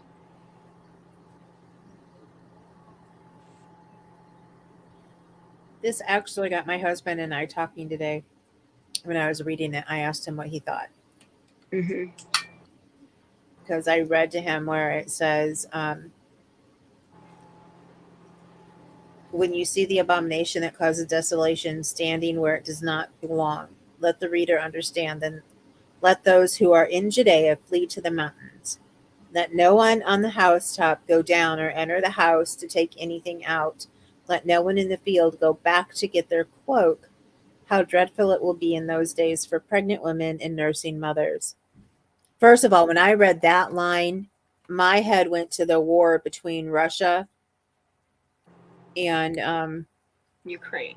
Ukraine, and all the hospitals and that were bombed when mothers were giving birth. That was my first thought that came to my head. But as I was reading, I'm going, okay, he's telling them not that they can't go back. And then a commercial came to my head warning us now the great famine is coming. Things are going to get worse than it is. Make sure that you grow gardens, that you get this, you get that, you save water, you do whatever you can. And I looked at Bob and I'm like, so what does that mean? Do we do all that? Or he's like, no, we give faith in God and we just go about living our lives having faith. And I was like, okay, because I'm like, I see all those things now. And I've always been the one being, okay, even though I've never read, I'm like, okay, I'm going to follow what I've learned. I'm going to keep, doing. Why panic? If you have faith in God, why panic? And he said, either you're going to be meant to still be there at the end or you're not. That's true. Denise says, mother get the lion's share of grief in war. Yeah. Oh. That's got to be hardest on them, especially if they're giving birth when it's happening, and then trying to feed their babies and everything's blown up. I mean, those of us who live here in America haven't really had to deal with that. The closest we came was the shortage on baby formula that happened, Yeah. and then you saw mothers fighting mothers in the grocery stores trying to get the last can of baby formula. So, but I do know a few mothers who just sat down and prayed about it, and they're like, I prayed and I prayed and I prayed, and I ended up having what I needed. So,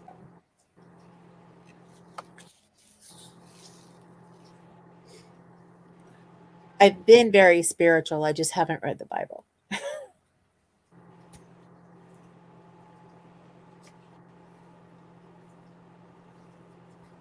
Denise says, I will definitely be panicking. I know me. I probably will too, but I will be following my husband. And he'll calm you down. Yes, he always does. I just pray that he's still here when all this happens. I mean, think about it. We got nuclear weapons now, right? Hmm. Well, if that's how everything happens, we're all going to be boom gone. Right. And if we have a world war with nuclear weapons, but then God would have no hand in that. Right. That's somebody's will. Right. So that's not the answer. So in verse 20, it says, if the Lord hath not cut short those days, no one would survive. But for the sake of the elect, whom he has chosen, he has shortened them.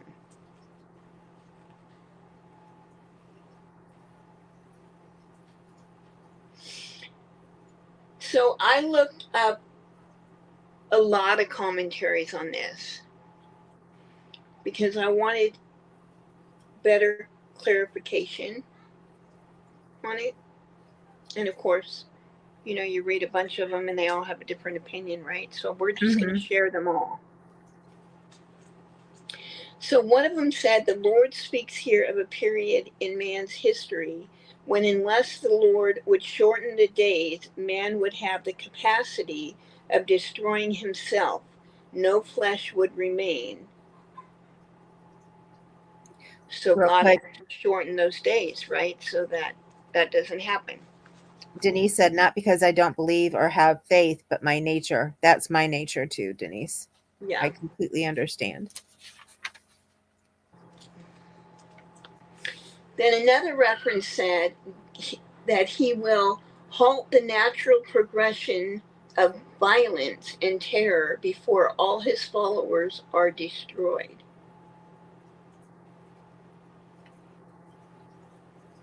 Another suggests that the days may be less than 24 hours.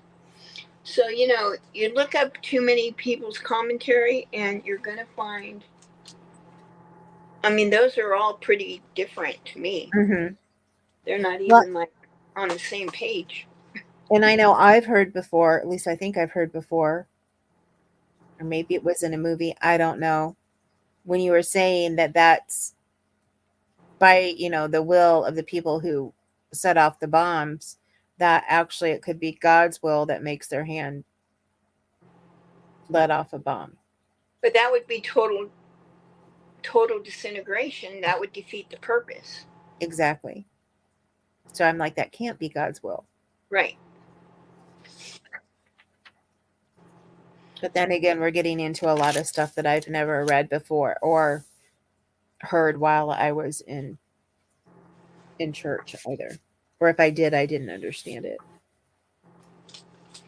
So then Jesus is telling them that after all of this has happened, the sun will be darkened, the moon will not shine the light, the stars will fall, and heavenly bodies will be shaken. Then the Son of Man will appear, coming in clouds with great power and glory. And how glory that will be. Then he will send his angels to gather his elect.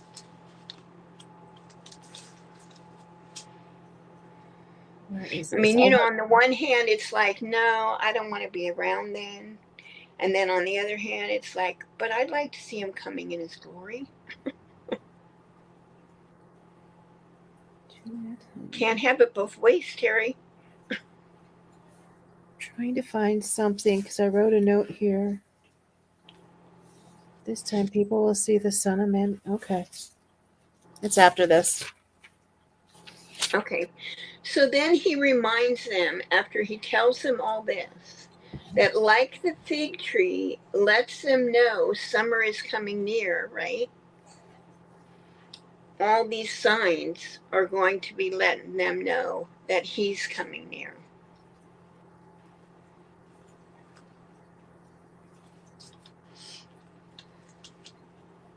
It's That at it's the going to be end of. right at the door. Okay. You're not done yet. I'm sorry. I didn't mean to interrupt. That's right. Go My ahead. question is for at the end of the paragraph that you're reading. That it was going to be near, right at the door. No, mine goes on. It says, "Truly I tell you, this generation will certainly not pass away until all these things have happened. Heaven and earth will pass away, but my words will never pass away." And my question, and I had asked Bob, and like, how can heaven pass away? My understanding, and I could be wrong, and Catherine, I don't know if Lottie's still around, is that there's not going to be a heaven or an earth as we know them now. Mm-hmm. It's going to be a new, a Yeah. new. Bob thought on it, and he came back and he told me, well, maybe they're talking about when heaven and earth combine together, because there is no more a separate heaven and earth. Right. Denise says heaven is the sky.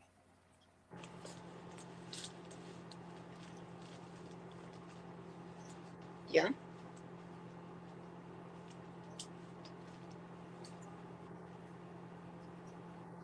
Okay, so here's where I wrote all this notes. And again,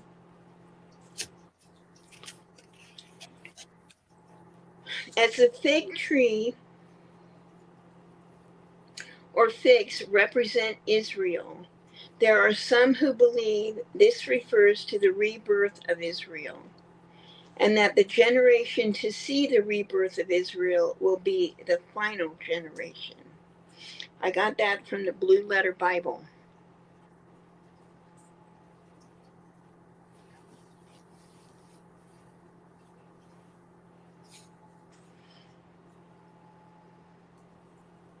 This chapter then concludes with Jesus warning us that no one but the Father knows when that day or hour will be, so be ready and keep watch. And even if you leave your home, have your servants keep watch. Mm-hmm.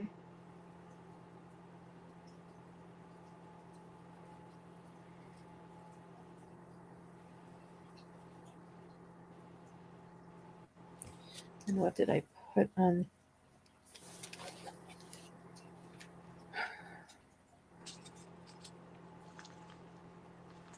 Man, we're going long today. Should we save chapter 14 for next time?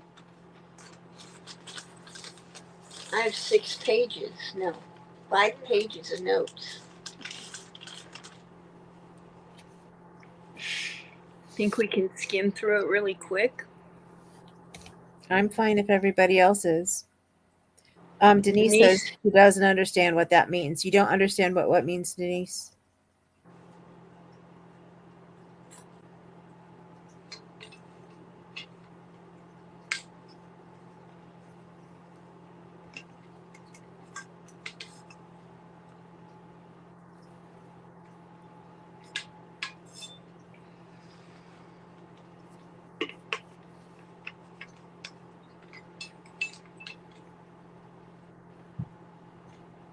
Tina says she's good for us to continue. okay. Denise says, how can we both not knowing and watching? Well, if you don't know, then you have to keep watching because you don't know when it's going to happen. He's You know, just that's saying, like be if you're ready. told, sorry. That's right. I think he's saying, be ready. Keep an eye out for the signs because he's Right. telling us, it's 7 years, right? They're saying it's going to be 7 years. So he's giving us from the first signs progressing on as they go. And he's saying, be ready, be watching for those signs. When you see those signs, You know it's coming. You know I'm on my way. So to Okay. I speak. didn't know how many years it was supposed to be, but I Yeah, I think I'd believe it's heard 7. 7. But to me, like when you say, how can you both not knowing and watching, like you can know the rain's coming, but you don't know what day it's coming. So you have to watch for when the rain's coming. You know it's coming, but you won't know until you actually see it and feel it raining. So watch for it. Maybe that's too, I don't know if that's too simplified. That's just how I took it. Well, and you're going to, the dark clouds are going to come. There's things People are that going to keep saying they're after the rain. mean. Yeah, it's not like it just starts raining on a sunny day. You get, it leads up to the rain, right? Right. Going on your analogy. Okay, Denise said okay. Gets cloudy first. You can Yeah. smell it in the air. Okay, chapter 14. I'll try to be quick. So now we're talking about it. Now it's going to happen. Jesus is going to be arrested and crucified. The schemers are trying to be careful that they don't kill Jesus on the Passover. So they're trying to plan it so that they don't do it on the Passover because they're afraid of rioting, and Jesus has a huge following at this point, and they're worried about that. But what they didn't realize is that God was in control, and they actually did crucify him on the Passover. As much as they tried not to do that, they ended up doing it.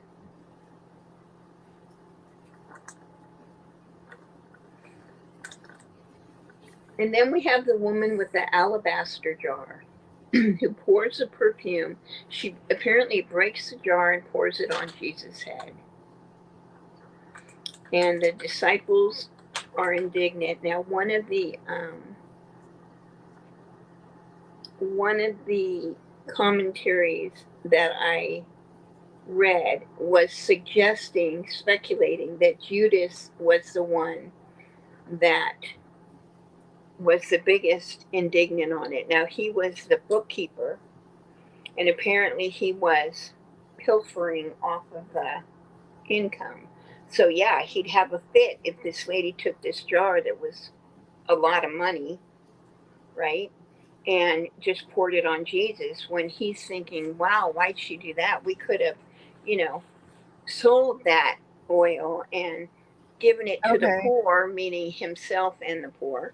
I didn't realize that it was taken from Jesus and their stuff. I just thought she came with it. Yeah, she did come with it. She Okay. came with it. Oh, so if she had given it to him, they could have taken money instead of just opening it and pouring it on him. Got it. Right, right. Okay, so, and I really admire, because this doesn't happen very often, that he rebukes them, tells them to leave her alone, that this poor woman was only doing what she could. And I guess, maybe that's all she had was this oil. Plus, it was getting him ready for his burial. Burial. Okay. That answers my question then. Okay. My question was, had he told more than his disciples about his death? Because if not, how did she know so that she She poured the didn't. oil on him to ready him for the burial? Now, I didn't see it this time when I read, and I didn't see it in the commentaries this time. But I want to say that I have seen that it was Mary, Lazarus' sister, who did this. I could be mistaken about that. But I I, want to I say, think even in Matthew, they just said it was a woman. I don't remember them giving her a name. yeah, no, I want to say that it's been in one of the commentaries that I've been reading Yeah. that Because I said, think I had wondered, was it one of the Marys? I think that it was. I think that it was. Yeah, But because then what he I says, really love truly, about it is that Jesus wants, he knows that or, yeah, he knows that the disciples are going to go out and preach his word once he's gone, but he wants to make sure that they also remember this woman and what she did for him when they right, do that preaching. and make sure they retell it in memory of her. And then I'm thinking, well, why shouldn't they tell it with her name? Oh, That was one of my thoughts too, is if you're going to make sure that everybody knows and preach about her, why not make sure they know who she was? and maybe it'll come up later on. I don't know.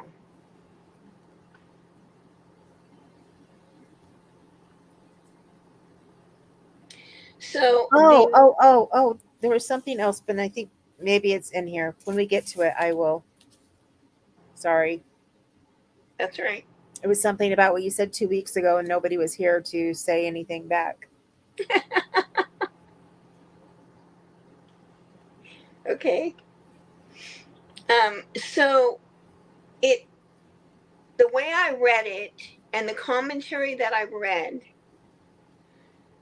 it seemed that this happens with the oil, right? And if Judas, in fact, was the one who was the most indignant because he was thinking about he wasn't going to get money out of it, right? And Jesus basically scolded him in front of everyone. And then he leaves and goes to the Pharisees or whoever and says, okay, I will betray him and I will point out who he is. Okay. I Because that's thought in my that in note. Matthew Judas that, begins the plans to betray Jesus right after that. okay. Go ahead. What were you going to say? I thought in Matthew that it was after the first supper that they said, but then again I got confused because then I had thought that in Matthew it showed that he had went and made the plans before. Right. I think he made the plans before. Okay. Then I was right on my first thought and not my second thought. You know what they say about the first thought? Always go with that, right? Yeah. Okay, so then he tells his disciple to go to the city, and a man carrying a jar of water will meet you. Follow him. And again, okay, let me finish. Say to the owner of the house he enters, the teacher asks, where is my guest room where I may eat the Passover with my disciples? He will show you a large room upstairs, furnished and ready. Make preparations for us there. Now, somewhere down here, it's not here yet, but this to me brought it really clear to me that God knows what's going to happen before it happens. And well, that I'll stop there now. But he knows what the guy's doing, exactly what he's doing, right? And what he's going to do. And he tells his disciples to go to this guy. I mean, he doesn't even say a name, right? He says, go to the guy carrying the jar, follow him, go into the house, and say, my master wants this, and there's a room already kind of ready, for them. Mm-hmm. I don't know why it just hit me that, it's, and this isn't the first time, but this is the first time I'm saying something that, so it's telling us today that he does know, right? Uh-huh. Yeah, you almost said something when he sent them for the colt. Yeah. And then I've got more to add to this, but I'm not there yet. Okay, as they sat and ate, he announced one of them would betray him. And of course, they all go around and saying, is it going to be me? Is it going to be me? He goes on to say, the Son of Man will go just as it is written about him. But woe to that man who betrays the Son of Man. It would be better for him if he had not been born. When Bob and I were listening to you, because he was in here when I was watching you from 2 weeks ago, and I had turned to him on this part, and I was like, because you were like, why would he want to do that? Because it would be so bad for him. And Bob's response when he heard you say that was because of the will of God, that this was all set in motion by the will of God. So he already knew it was going to happen. And then I said, well, if it's tonight, I asked him, I said, if it's by the will of God, then why would it be better for him if he had not been born? And then he looked at me, he said, well, if you decided to go against Jesus, would you have rather not have been born? I'm like, well, yeah. Now, is that the week that I was saying that I wondered if he was forgiven? I mean, obviously Judas did it. He Or knew what why he he was was doing. forgiven, because Jesus forgives him. Well, I know I've heard that Jesus forgives him. Yeah, I don't know that because I think I a lot of you would remember comment on that I after the remember fact. my pastor reading something from the Bible and saying that Jesus forgives him. But I don't know where or when it I was. mean, it was somebody had to be that person, right? Right. Judas did have remorse after he did it because I guess he thought that because Jesus could perform these miracles, they wouldn't kill him. I don't know Right, that he what could he find his thought. way out of it. Yeah. And then when he does get crucified, he has remorse. He throws the money back at him and he goes and hangs himself.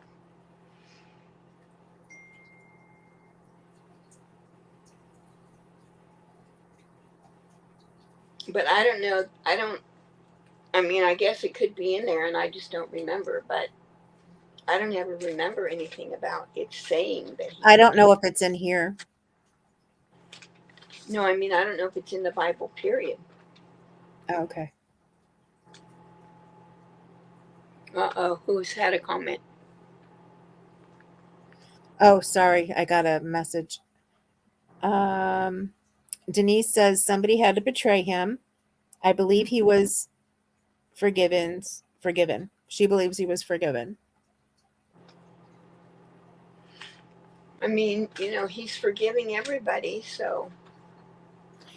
I'm almost positive I remember my pastor reading a passage from the Bible where he's forgiven. Well, Because Lottie will leave a I was comment surprised. after the live telling us if it's in there. Okay. Okay, so then, they have their meal and he breaks the bread, says, this is my body, this is my blood, the covenant, which is poured out for many. And then I wrote, here he is teaching them. This is how the new Passover is to be celebrated. To remember him, no more sacrificing the lambs. That's my own commentary on it.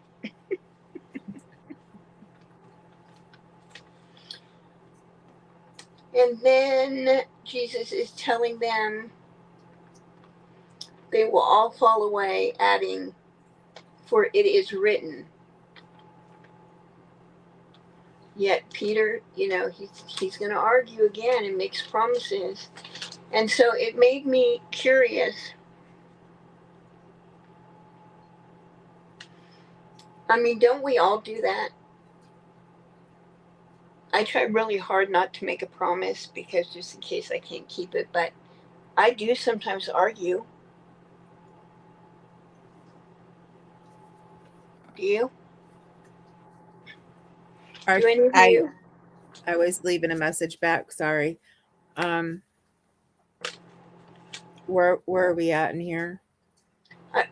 where Jesus is saying that they're all going to fall away, yet Peter's arguing with him. Right, right. And Yeah, so, I would argued with him, because if I'm following him and loving him as much, and have faith in him and truly believe I have faith in him, why would I fall away from him?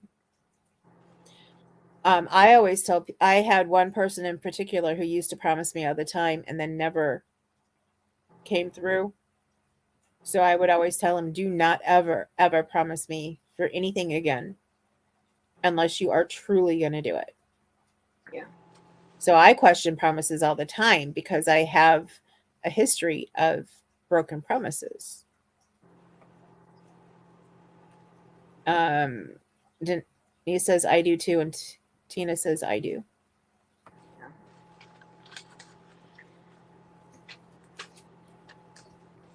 So he tells his disciples to sit while he prays. And then he takes Peter, James, and John. Now, my Bible says he began to be deeply distressed and troubled, and says to them, my soul is overwhelmed with sorrow. Mm-hmm. Now, this is the rest of my commentary. So I wrote this, I'm sure, was a different Jesus before them, as they have never seen him like this before, right? Right. Because on mine, it goes farther than that. It says, my soul Well, is mine does overwhelmed too. with Mine does sorrow. Okay, sorry. too. To the point of death. Yeah, And I was like, what? yeah. Well, because he knows he's going to die right now. I Mhm. mean, tonight or tomorrow or very shortly. But it is here in these moments where I see that he did go through some of the days, some of the deep feelings that I experience. I see here that he truly can understand me in a way I never really understood before. And he also experiences the disappointment that his disciples have not stayed awake and kept watch for him. Right. To me, that's the same disappointment I get like when I'm depressed and I try to find somebody and I need to talk to them very badly and nobody is available. And then I just sit here and I get more depressed and more depressed. I mean, to the point of when I was in college and when it happened, I was suicidal because nobody would listen to me. Yeah. So, yeah, I truly get that. And this is where I can see him as being human, because before you don't really see him as being human. You see him being like God, but Right. now you see him being human and showing his human side. Well, you see him admitting that he's having feelings that we all have, right? Right. I Because if mean, you because hear it the says, well, he understands and he, has compassion and and, I wouldn't say that I've actually had the thought, well, how does that happen? But for some reason, reading this today, it's like suddenly it all was really clear for me. I right, don't know why, but like I I've said, heard this story before, even though I hadn't read it. I've heard the story, but they all go, oh, well, you see the movies, which I want to see the Passion of Christ. I haven't seen it yet. I want to watch it now. Um, they tell the story, and if you have a pastor telling it, maybe they'll say it with, a lot of feeling. If you have somebody else, they're just reading through it or just hurry it up and telling you, because you ask, oh, well, what's the story? This happens and this happens and this happens. Then he goes to the mountain to pray and the disciples fall asleep, which I don't think I had ever heard that before I read the Bible, actually. yeah, This happens. Then Judas betrays him, and then he's thrown in, and they put the crown of thorns on him, and he's whipped, he's beaten, he's, everything. But it's not until I think they say he's on the cross and he says, God, have you forsaken me? Or Father, have you forsaken me? That you get any feeling that he's like, okay, this isn't where I'm supposed, like asking a question or being kind of like, I really don't want to do this. Because before it just sounds like it's his fate. So, okay, he's going to walk through it until he gets to Right. the end because he knows there's good on the other side of it. Right. And so that he never questions it. So, Denise says there were years he lived as man. I know there were, when he was a carpenter, and all that. So I know there were years he lived as man. Tina says, I saw it and bawled my head off. Yes, I was in tears.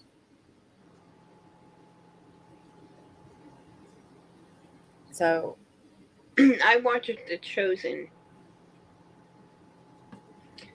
Lottie and I watched The Chosen be together, and then after every episode, had a little meeting about what we got out of it or whatever. what is that on? Jesus. I got that, but Oh, it's on. Sorry, it's okay. part of it's on YouTube, and then there's an app called Angel Studios, and you can watch it there for free. Otherwise, it was in the theaters and they wanted you to pay for it. But there's some on YouTube. I think the first few are on YouTube, and there's an end one on YouTube. There's some in the middle, but the middle ones are too much talking over the show and stuff that I didn't like it. But you can watch it on Angel Studios. They're the ones who put it out, who made it. And it's free to watch it on their app. And you get to just watch the show. Okay. So if they had it in the theaters, will they have it where you can rent it or purchase it or something somewhere? Well, you I'll can look watch it up. it. You can I'll look watch it up. it free on Angel Studio. I know, but I like to watch the whole thing from beginning to end, so I'd want to see the middle too. No, the whole thing is on Angel Studio. Oh, okay. All seasons are on there so far. The new season, I think, is coming out the end of the month or something, the next season. Okay, thank you. You're welcome. Tina Okay, says, I so have seen small parts of that and it is good. I enjoyed it. I do know people who won't watch it, but what I enjoyed about it is that it gave me, you can read the Bible, right? And you can kind of like um, make an image in your head or whatever to understand it. But watching the show brought it more alive for me. Uh-huh. I missed Denise had said he was man with real fears despite his faith like the rest of us. Yeah, but I didn't, all I'm saying is that I didn't get it until today when I was reading this.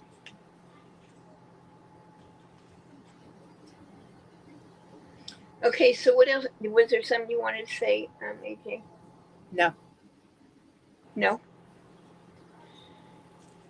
So then I skipped, what verse was that in? 34. Then I skipped to 42,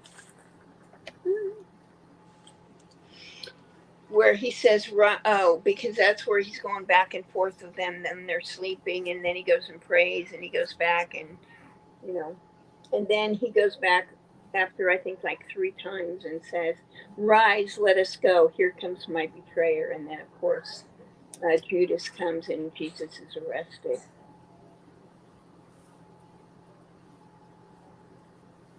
And then, of course, once he's arrested, people are trying to make up stories. They're creating lies. They're saying things that are untrue just to try to get him crucified, and nothing seems to be working until I wrote, he's not a man of many words, because they're asking him questions and he's refusing to answer, until the high priest asks him, is he the Messiah, the Son of the Blessed One? And he says, I am.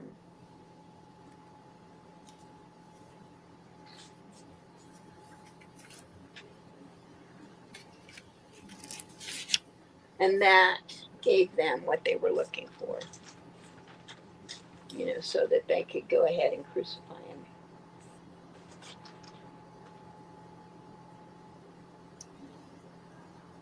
When I told you there was something I wanted to tell you about 2 weeks ago that you had Yeah. asked the question, Mm-hmm. we must have gone past it. During one of the times that Jesus predicts his death, I believe he must have said to the disciples that when he rises up, he will see them in the city of Yeah. Galilee. Mm-hmm. And you had said 2 weeks ago that you didn't understand why the angel was sitting there on the rock waiting to tell them that Jesus had risen. Well, I think that's because he told the disciples that he would be there, but he didn't tell Mary and Mary. Because it said in our readings that he had told the disciples, but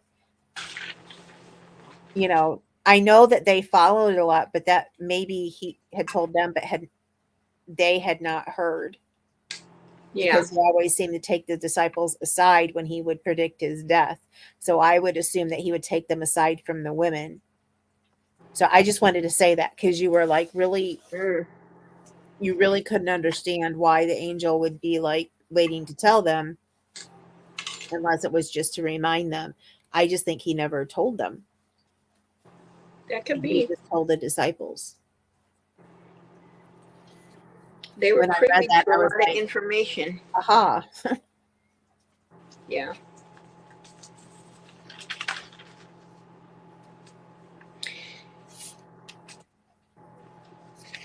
And then I skipped to the end, which was like 70 something verses about Peter, that Jesus' words come to pass, and Peter's just, beside himself with sorrow, I think.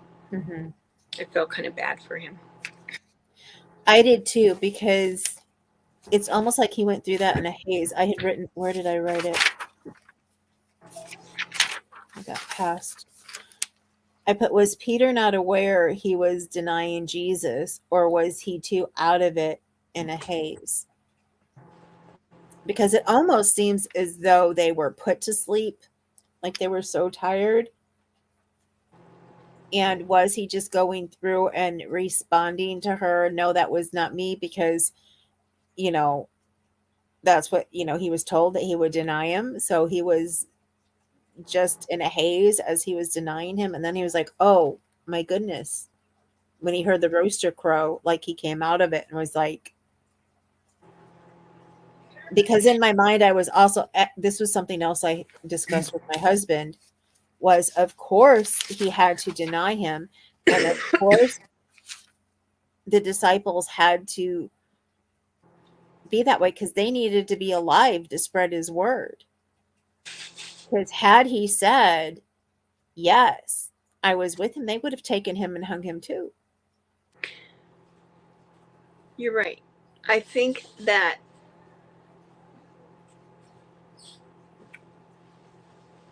I mean, that's the feeling that I got, that when they kept insisting, aren't you with him? That if they would have known, and I think that's what it sounded like when Jesus told them, no, you will deny me 3 times. It made it sound like otherwise they would die with him.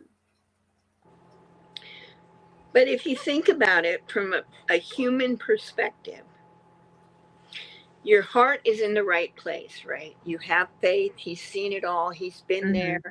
He loves them. There's no doubt about that. I have absolutely no doubt about that. But us as a human, we don't want to be killed. And they're watching what they're doing to Jesus. He doesn't Hmm. want any part of that.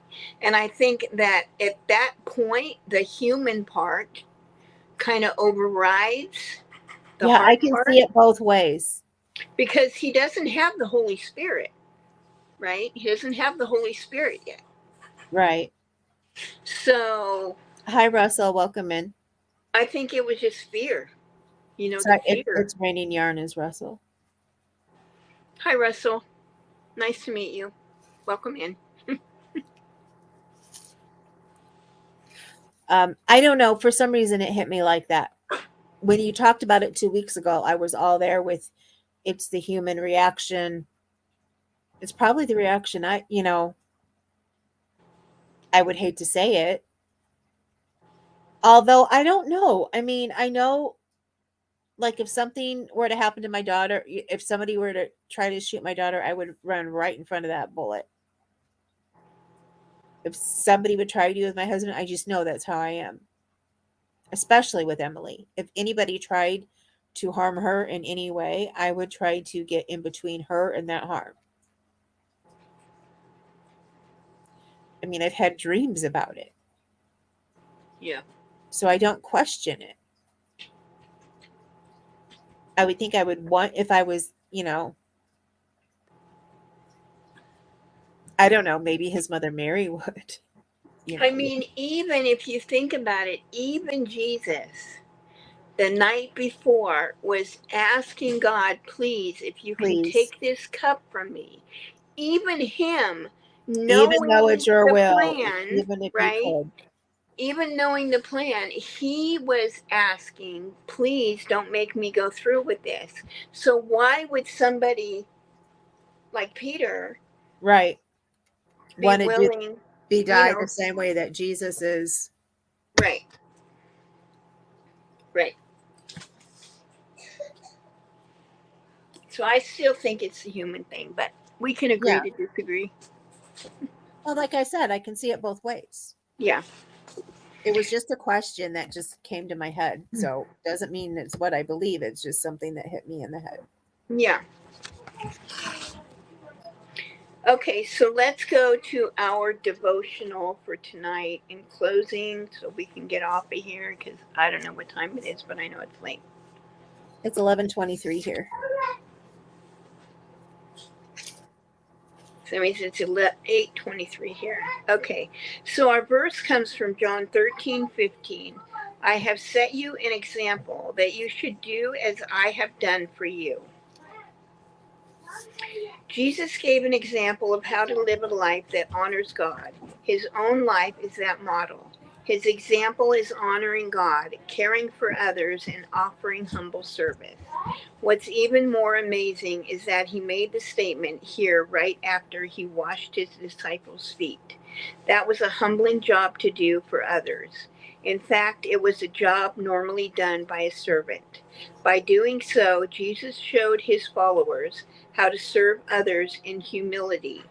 Don't let your own ego or pride get in the way of serving God or others. And with that, I will say, may God bless you all today and every day.